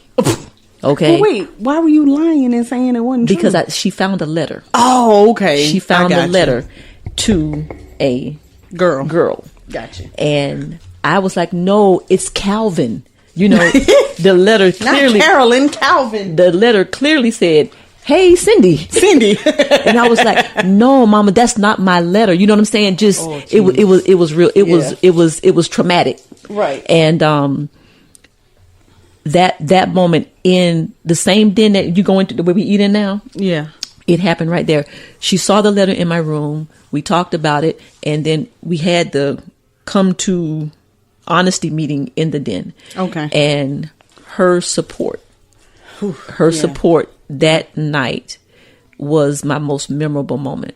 Just because it was because I was so afraid. I was afraid of what are you going to think? Right. What are you going, you know what I'm saying? Because it was never talked about. Mm-hmm. And I was doing my thing a whole year and a half, you know what I'm saying? Wow. Yeah. But I never did, come out until that time. Mm-hmm. And that was just the best experience. I knew at that moment, I think I realized what love was right then and there. But you know what? I had that moment with my daddy. Okay. With the whole pregnancy thing with CJ. Okay. I couldn't use that with my mama. With your mom, right. Because mama freaked out. Okay. Oh, Lord. What you gonna do? What the hell you gonna do with a baby? Oh, Lord. You gonna have to have an abortion. Oh, no, you can't tell your daddy. Oh, I'm leaving. Oh, damn. Okay. I mean, she was all over the place. All over the place. I mean, that was memorable. I got it. It wasn't good memorable. But it was still. But then as soon as daddy was like, well, I guess we're going to have a baby. She was like, oh, okay, well, great. I was like, what in the hell? You just put me through the ringer. Right. And all daddy had to come in here and say is, we having a baby, we good. Daddy had to bring the calm. He had to bring the calm to the situation. Get all happy. Anyway. Yeah. Okay. I'm sorry. That's okay. So my mom, also known as Mama Hall, also known as C Hall. Mama Carolyn. That was also Mama Carolyn, and just Ma. I call her Ma. She is my person. Mm-hmm. She's so committed to family that it makes me sick. You know, but that's where I get this urgent care theme from the people that I love. I get it from her. Mm-hmm. You just go to bat. You die for your family. Yeah. And she is that mom. She is that ride or die mom. Right. Now, she's not going, when you're wrong, you're wrong. Right. But the family is so important to her because that's like all you got. When you have nothing else, you should have family. Right. She grew up in a very dysfunctional family. Mm-hmm. And she said when she had her family, she was determined not to do that. Right. She would not put her children through that same type of dysfunction. Right. She is the most loving person.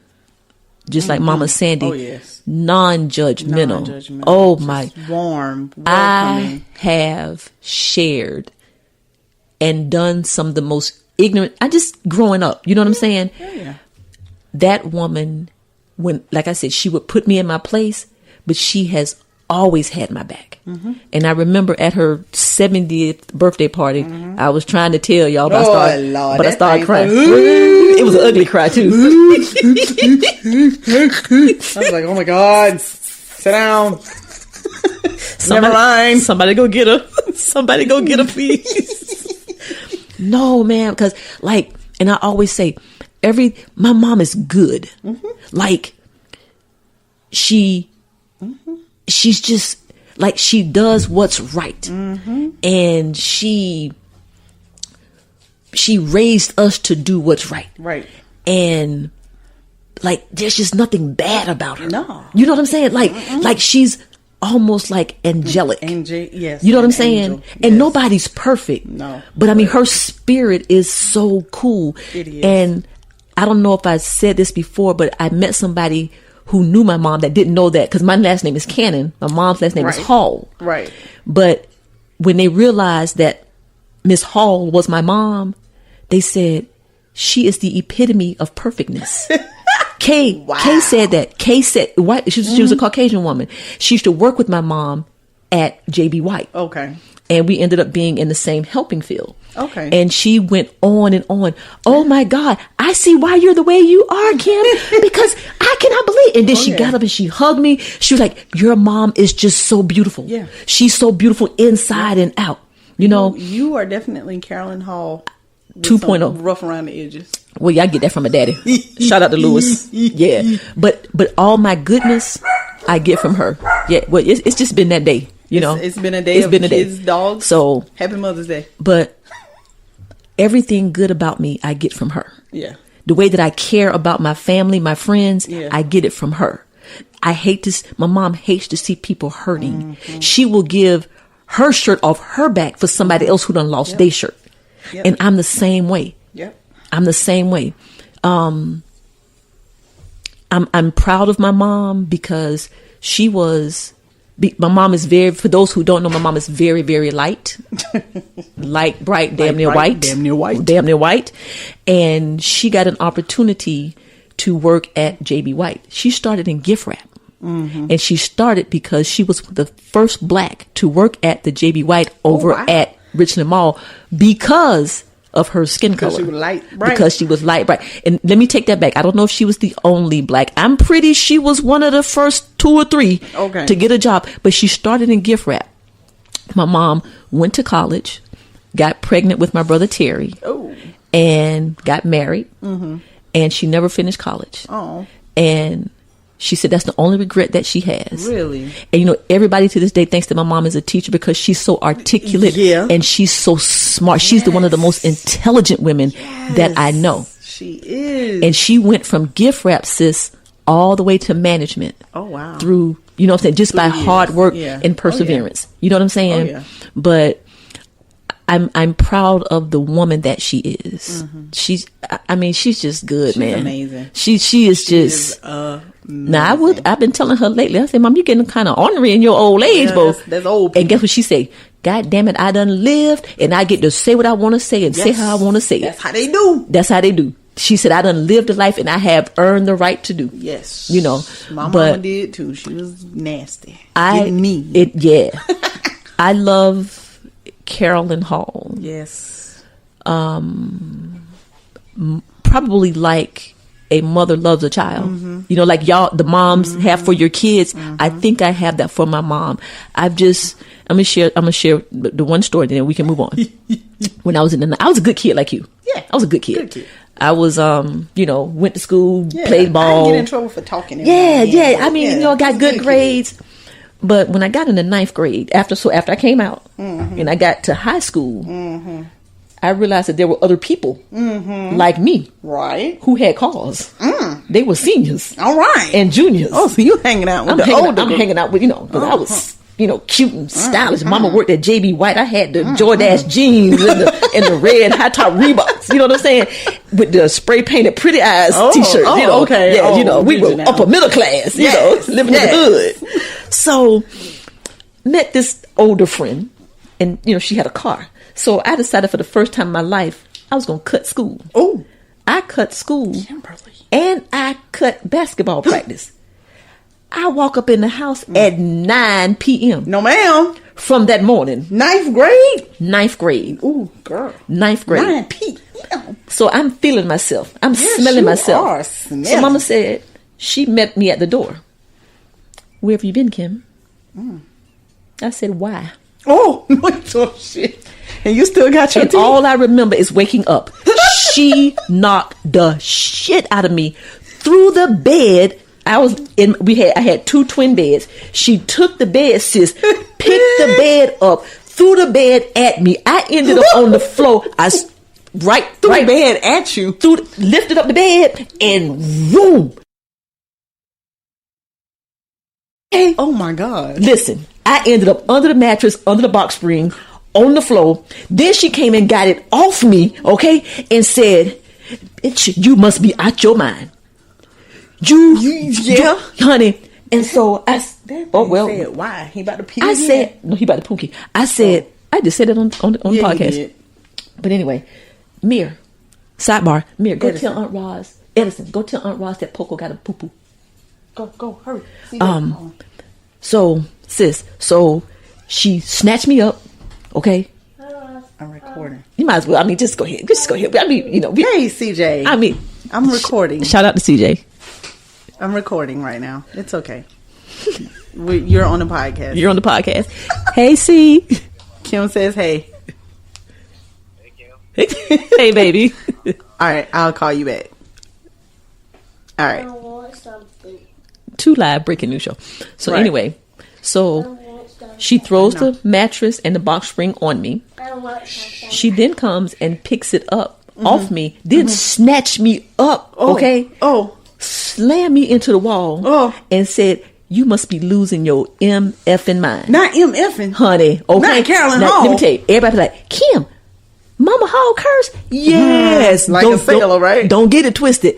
Lynn, that was the one and only time I tested my mom. She had no more problems out of me. I know that's right. She had no more problems out of me. She did that. She did that. Wow. I was just like, what the? Who is this? What the? What the? Why? Okay, another story. Bust your ass up too. Talking about why? She grabbed me, sis, for zoom and boom. You must be out your MFing mind.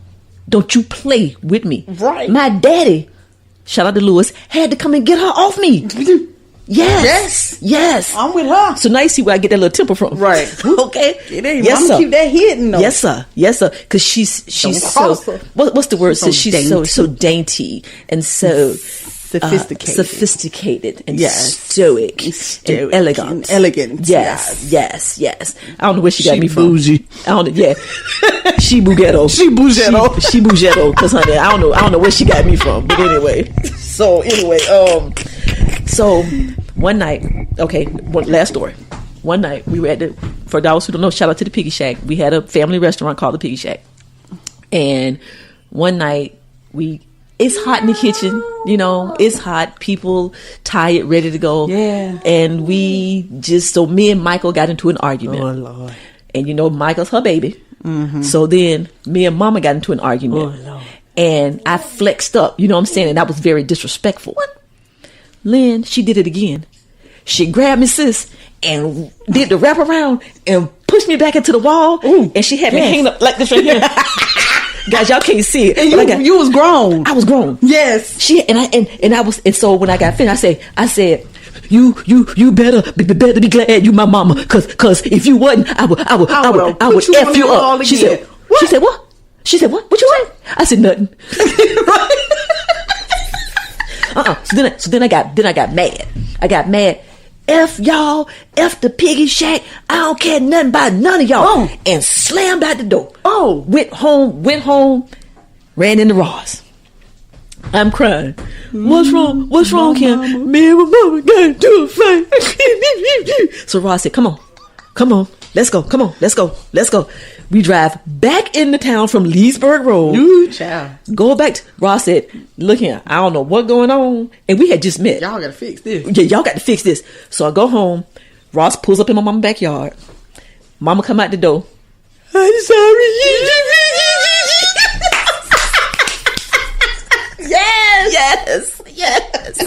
Yes, honey, yes. And we snot right there in the backyard. We snot, and I'm sorry, Mama. Hey, So anyway, and that's, but we fight hard and we love hard. Yeah. And we get that from her. Right. You know what I'm saying? So I don't know. I can't imagine a Mother's Day without my mom. Yeah, I'm not looking forward to that day, but I am embracing the moment that she's here, and I try to give her flowers while she's here. Right. You know what I'm saying? Right. Because I love her, and I'm thankful that my mom works for Carolina Family. Yeah. She's the administrative assistant, so I get to see her every day. Every day. You know what I'm saying? I get to see her every day. I talk to her Cherish every that, day. honey. Yeah, I talk to her every day, and just my life lessons, my mom just always wanted me to just do the right thing. Yeah. And be the best person that you can be. That's what I got from her. And love your family. Right. And that's so I thank her, I cherish her, and I love her for the woman that she is, because she has made me the woman that I am. yeah. You know, and she is literally the mama and the grandmama to everybody. And what was so sweet last week, remember when Mir came and he said, I saw grandma. Yeah. Remember in the car, because he came, he went outside. That was so sweet. And that came out of nowhere. We wasn't. I saw grandma. Yeah, he said I saw grandma, and you kind of looked kind of strange. And you said where? And he said in the car. And I said he saw mama. That was real sweet. So we really, even though we have no blood, we are family. You know what I'm saying? She told the sweetest thing she ever said to me was when at the hospital. At the hospital. First of all, the fact that she was at the hospital. We were there when my mom died. Absolutely. That's the first thing. Say it again. Okay. And then she pulled me to the side and she told me that she was my mama now. Oh, okay. No, wait. Oh Lord. Okay. Time to end the podcast. She sure did. Yep. That's exactly what she said. Woo. And the thing about it though, sis, she meant that. I know she did. She meant that. She meant that. She sure did. She meant that. And you know how the times that you and I have had our little disagreements. Yes. And she'd be like, y'all better fix it. Fix it. Fix it. Fix it. Fix it. That's right. That's only happened like twice. Only twice. But she say fix it. Yeah. Get it right. Make it right now. Make it right. Make it right now. And my mom, she used to ask about you all the time. Aww. And you know, something else I thought about as you were talking reminded me of when you asked me about lessons. Well, not, and this ain't, well, no, this ain't, well, yeah. Which she taught me about, loving myself, valuing myself. Another memory that I have of my mom is I used to get bullied in school. Okay. We would call it bullying now. Right. And it was people picked on me. I got picked on. Picked on. Right. For being short. Okay.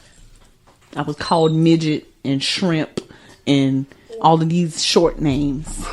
And it really bothered me. Okay. Yeah, I was very self-conscious about being short. It really, really bothered me. I'd come home crying, and mama, the reason why I didn't kill myself or shoot up the school or, whatever, because I was being bullied was because my mom would always... Hold on. Hey, hold on.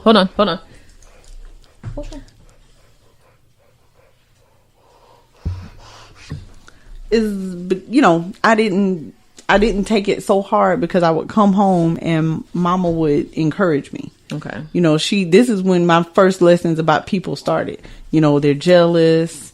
Don't worry about what other people say. Her favorite saying used to be, they talked about Jesus Christ. Oh, so what you think they're going to do about you? Pretty much. And she would say, everybody's not going to be your friend. Mm-hmm. Everybody's not going to like you. Those are the kind of lessons that she taught me about people.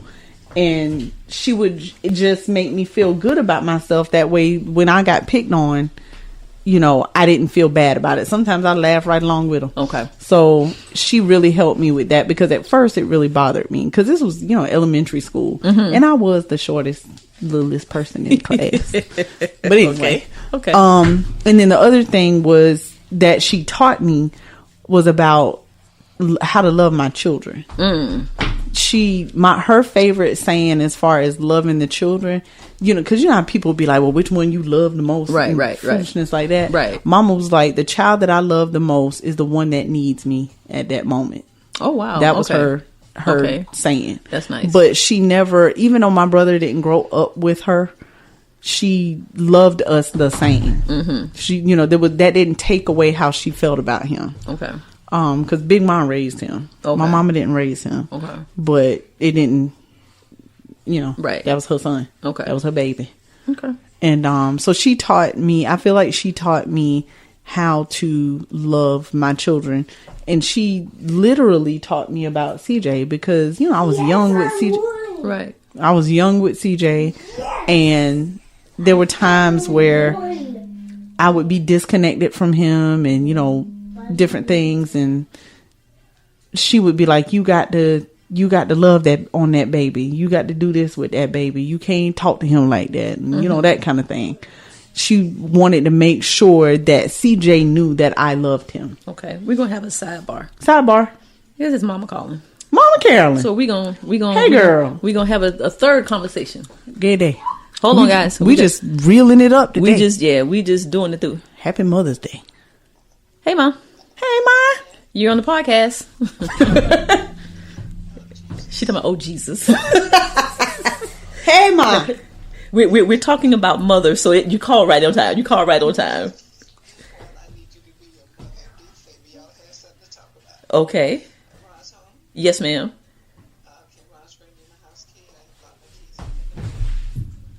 Okay, sure. Well, we're gonna. So nobody's home. Okay. So, guys, the beautiful, stoic, elegant woman that I was talking about has just locked her keys in the car. Oh, Jesus. So we're going to have to end the podcast because I'm going to have to go and let my mom and rescue Mama. Hold on, Mom, hold on, wait a minute. Ma, put you on speakerphone. Say hi. Say hi. Hello. Hey, Ma. The podcast. Okay. So yes. Okay, Ma. We will. Hold on. Well, we will come and rescue you. Roz. This might be outside. This has been. Edison has decided that he did not want to leave us today, so Edison has co-hosted with us, and Kenny called in from Atlanta. And CJ called in, and now you called in and lost your key. So this is the realest podcast ever. So let me go. We're gonna wrap up, Ma, and let me come over there before it gets dark. We'll do that a little bit. Okay. Ma, tell everybody happy Mother's Day. Happy Mother's Day. Okay. And Mama, we to said all the mothers, I hope you have a lovely one. Oh, look at you. Oh, you so sweet, Ma. Happy Mother's Day, Ma. Liz Love said, you. That was you heard Lynn, Ma? She said happy Mother's Day, love you. Okay, love you back. Okay, all right. Okay, we're coming to rescue you. Oh, geez. Okay, all right. Poor Mama. I'm glad I called back. Me too. Okay, so guys, she locked the keys in the car. Lynn, I need you to, guys, just finish talking about Mom. My mom? Yes. Oh. You can't get no realer than this right here. Look here. I don't know what we got going on today. But Edison is co-hosting. We done took 3 phone calls. We just doing what we do. But anyway, I was just saying that, yeah, Mama definitely taught me how to love my boys. And speaking of my boys, there's our co-host is in here doing some Power Ranger moves. I wish this was live on camera so y'all could see what he's actually doing. It's a trip. So, but he's using my phone to look at the Power Rangers and the moves that they're making. And so I can't record him. I would record him and attach it so y'all could see, but oh well, can't do that. Speaking of which, condolences to the Power Ranger. I can't remember his name. But he's 38 years old and he passed away and he was a Power Ranger. So anyway. Okay, so I see you digressed. I did. Okay. I shouted out the Power Ranger because Edison in here doing Power Ranger. So just let me say Roz is to the rescue. Roz got it covered. She is getting ready to go get Mom and get her keys and get her in the house. Poor Mama. Okay. She locked the keys in the car. She locked her keys in the car. So y'all got a spare key? The spare key is in the house. In the house. Oh, Lord. And she can't get in the house. Why you don't have the spare key? Yeah, I don't know. Roz, get the spare key while you're over there. Yes. Okay. So anyway, we were wrapping up and I'm glad I answered the phone because usually, I'm glad I answered the phone because I usually didn't. You like me. You like me in the session. Yeah, it's the daycare. I got to answer that. Yeah. Okay. Answer Mama. We be always answer Mama. Ready when you get back. Yes, ready when you get back. This is the podcast of the century right here. Oh Lord. Okay. Jay gonna be laughing. Oh my! Yes. I hope. Okay, but anyway, so we were wrapping up with Mom. Yeah. I already wrapped up. You wrapped up, and then the people. And then you went on the Power Rangers. Yeah. Okay. Edison was in here kicking and jumping, and I just had to share with them that he was being a Power Ranger. Then I expressed condolences to the dead Power Ranger, the man who died. Okay. Yeah. So sad. Guys, we'll wrap up by saying this. We have both had the pleasure to be raised by 2 of the most beautiful, strong women. Phenomenal women. And Maya Angelou was one of Mama's favorites. Okay. So yes, phenomenal women. And it doesn't matter what you, I mean, and I'll say this, moms, y'all some bad mothers, shut your mouths. And I say it all the time. And let me just take this minute, sis, to say to you, you have always been a mom first. Mm-hmm. There's sometimes when I want you to be Maylin first. I want you to be you first. And you have always been mom first. I have seen you lose yourself in your children. Mm-hmm. And I admire that about you. Because in order to do that, you have to be selfless. Yeah. You understand what I'm saying? Oh, yeah. And for you, there's nothing more important than your children. Nothing more. But you don't just say it. That's how you live your life. Mm-hmm. You. There's no other priority that's your work, your what do you call it? Your free leisure time. Mm-hmm. Everything is based around your children, your boys. Yep. And I admire that about you. Thank you. I really do. You are a lot of things, but a great mom you are. Thank you. You are a great mom. And I hope that Edison and Mir and CJ appreciate the woman that you are. Because the lessons that you learned from your mom, you definitely put it on your boys. Yeah. And that's no bull crap. Yeah. Like, I'm giving it to you straight right now. Thank you. You to be young, mm-hmm. You know what I'm saying? You know, to be a younger mom. Yeah. And 40's young. Mm-hmm. So for 10 years, I've always seen you put your children first.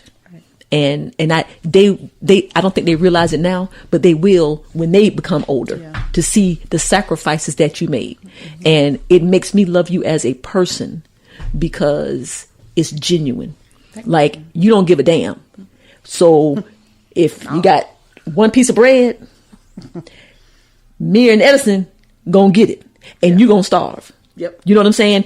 If you're on the island and ain't but one bottle of water, they gonna get it. Right. And that says a lot about a person. Yeah. So I just want to say Happy Mother's Day to you. Thank you. Because you are now you spoil them now. Okay, but we all got a little spoil. but the mother and the lessons that you're teaching your boys, mm-hmm. I appreciate that, and it makes me proud to be your big sister. Thank you. So I just want you to know that. I learned it from my mom. I just want you to know that. So, guys, I don't know what this gonna be, but it is what it is. Yeah, it is what it and is. And it is real. It is as real as we can get. Like, who would have thought today that Edison, most of the time Edison go and he leave us alone. He go up in the front. They watch the big screen TV. They don't care. Today, Edison wanted to spend the entire 2 hours and 43 minutes back here with us. I'm just saying, it's the darndest thing. And Lord. And so all the bumping and the clapping, that's and just Edison. That's Edison co-hosting, because we could either have it or not have the podcast. Exactly. And that's not what we're going to do. It was just a battle. It was a battle that we just threw our hands up and just waved the white flag. We waved the white flag. It was just like, Edison, you won. Hey, you won. I Edison, Poco, Mir, everybody, Mama, everybody won. Kenny, CJ, everybody won today. Because you know why? Because we don't do the podcast on Saturday. Correct. That's why. If it would have been tomorrow, we would have been fine. It would have been fine. It's weird for them. Well, guys, we're not going to even have our "This Ain't Got Nothing to Do with Nothing" segment this week, because we done talked about the beautiful moms and don't want to end it on no foolishness. You know what I'm saying? Do want to wish a happy Mother's Day to all the moms. Happy Mother's Day. And I want to give a special shout out to our mom patrons or patron moms. Which one would it be? Sure. Patron moms. Patron moms. So we're going to shout out to Roz, Rebecca, Miss Gloria, Victoria, Jennifer, and Katrina. Sounds good. Happy Mother's Day to you guys. Thank you for supporting us, being fans of our show. Mm-hmm. I hope y'all get to the end of this one and hear the shout out. I hope so too. Yeah, great day. Please bear with us. Just bear with us, guys. You know, we was all over the place today. We were, but it's funny. It's heartfelt. Yeah. Come on. Rock with us. Rock with us. So we'll pick back up next week like we do. We want to give a shout out to the Defy Life Podcast Network. Yes, yes. Shout out to all the other podcasters. Yes, yes. Sis, do you know them? Do you know them all? Oh, Yeah. I know the ones that are active right now. Okay, well let's give a shout out to the active ones. To the Defy Life podcast. Okay. Relationship Status. Yes, yes. Take a Knee for Marvel and DC. Yes, yes. DJ Blaze Radio Show podcast. Yes, yes. Anything, Everything, and Nothing. One of the best on the network. The best on the network. Okay. Did I miss anybody? Let me see. I think that's Staley in English. Because they're coming back. They're coming back. Okay. Yep. So shouts out to, if I missed anybody, I'm sorry. We sorry. Yeah. But those are all the active ones. Yes. Shouts out to the podcasters, to the network. And it's a new one coming. It's a new one There's a new one coming starring. Well, which one you talking about? My kid. Okay, I was talking starring about CJ. Okay. And Trina? And Trina. Yeah, okay, Trina. So there's 2 new ones coming. Yes, Trina will be debuting in June. And CJ. It's Hey Sis, how was it? Okay. They are doing, I don't know if they're going to run this episode or not, but they're meeting for the first time on it next Wednesday. Okay. And it is I don't know that it even has a name yet, but it's a podcast strictly about music. Okay. CJ has a name in his head. Okay. For it. But, CJ and D Nice, who did our song, cute, are supposed to be hosting this podcast. Cute, I like that. Okay, so cute. I'm hoping that's going to go over well. Okay, well, guys, thank you for the support again. Thanks to all of our patrons out there. Oh Lord, we forgot Black Gumbo. Jesus, yes, we did. I'm so sorry. Yes, it is. That's why we should write it down. Right, we so sorry. Course, Brother shout out Brother Kemet, Black Gumbo. Black Gumbo. That's right. We're all doing our thing, guys. Again, being a Patreon is a way to support. Subscribing is a way to support. Yes. Going to the website and reading the articles and looking at the different things. All those are ways that you can support us. So check us out at www.godefylife.com and www.godefylifegear.com. And guys, since there's no need to say it because y'all ain't gonna hear this till after the fact, I'm getting ready to go order me some t-shirts. Me too. And y'all will see them on Facebook and Instagram. All right. Shout out to Lapita. Oh Jesus. So anyway, Lord have mercy. Email us. aen.godefylife.com. Ain't no dot. That's wrong. aen@godefylife.com. That's what you get for messing with me. That's what you get. Tell them one more time. aen@godefylife.com. All right. And we gonna send it out we gonna end the show, guys, with Happy Mother's Day to all the moms. Yes. Y'all are bad. Enjoy your day. Do what you want to do. If you want to say Happy Mother's Day. Happy Mother's Day. Mir! Come here. Also, check us out on Facebook. And Instagram. Okay, don't you have to tell them what it is? Anything, Everything, and Nothing on Facebook. Anything and Nothing for Facebook. All right, Mir. And say LenonKim.aen on Instagram. LenonKim. LenonKim.aen. AEN on Instagram. Can I get you to say Happy Mother's Day to all the mothers? Happy Mother's Day to all the mothers. To all the mothers. Okay, and here, why don't you and Edison say Happy Mother's Day to Mom? Happy Mother's Day, Mommy. Aww. Happy Mother's Day, Aunt Kim. Thank you, baby. Thank you, baby. Because I am Poco's mom and I'm Chantel's mom. That's right. Exactly. That's good right. Job. That's good job. Good job, guys. Hey, Shan, come on in. Come on in. We've had it. Come on in. Come on, man. Come here. Come here. Happy Mother's Day. Say Happy Mother's Day. Happy Mother's Day. Listen, you done had your turn, okay? Y'all, we just off the cuff right now. Shan, say Happy Mother's Day. Happy Mother's Day to all the mothers out there. Okay, all right. You want to say something else? Well, come on. You podcasting now? Okay. Happy Mother's Day. Yeah, it's over, guys. We're done. We love y'all. It's a wrap. Look, we'll be back next week. We've lost control. Happy Mother's Day. Happy Mother's Day. Lost total control. One little funny thing. My mom did not like this kid named Ryan. Oh, wait a minute.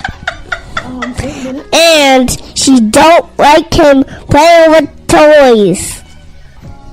Okay. Oh, okay. Anything else? And he's everywhere around the city. And he committed himself to come We to have completely lost control of Mexico. the show. Thank you, guys. Episode 27 is... I don't even know what to say. I got something else to say. He's everywhere, including Japan. You can't say nothing unless it's about Mama and Mama's Day. Come on. And times Mom is donut. Okay, put the microphone back a little bit. It was very sweet yesterday. They had muffins for Mom. Oh. And I couldn't be there. So Edison's little BFF Talon, his mom brought Edison over to eat muffins with her and Talon. Oh. She sent me a message. It was so sweet. That's so... Thank you. And Talon's mom. You, Miss Jody. And Talon said he wanted to go home, but his mom said no. I'm gonna need you to put that microphone back, because you gonna sound like a muffled something or other. We done lost control. We done lost control. It's yes, over. it's over. On my Okay, yes. on my have to cut this out. Oh, All of this, right? This okay. foolery Go right here. ahead. on my field trip, I wish that my mother was there, but my friend Demaya, her mother was there, so she took a picture and sent it to my mother, and I really want my mother there.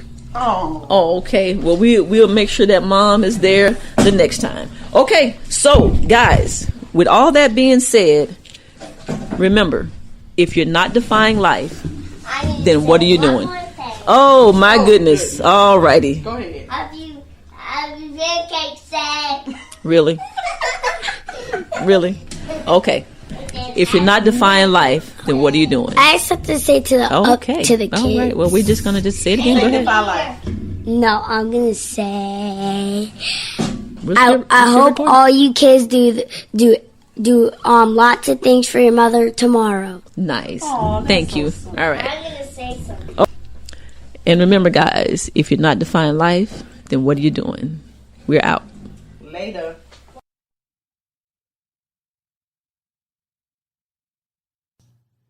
Hey, Siri, Hey, how may I help you? play the Relationship Status Podcast. Playing the Relationship Status Podcast. You know, I would ask him, like, what are you doing? You know, where are you going with this? What are you trying? And he really didn't have, like, a real answer. Okay. So I didn't feel like we were going to be compatible later on down the line. I think that goes back to something I've often heard and think myself, that men date women thinking they're never going to change, and women date men Thinking that they are. thinking that they can change them. Relationship Status. New episode every Monday at 12 noon on Defy Life Network.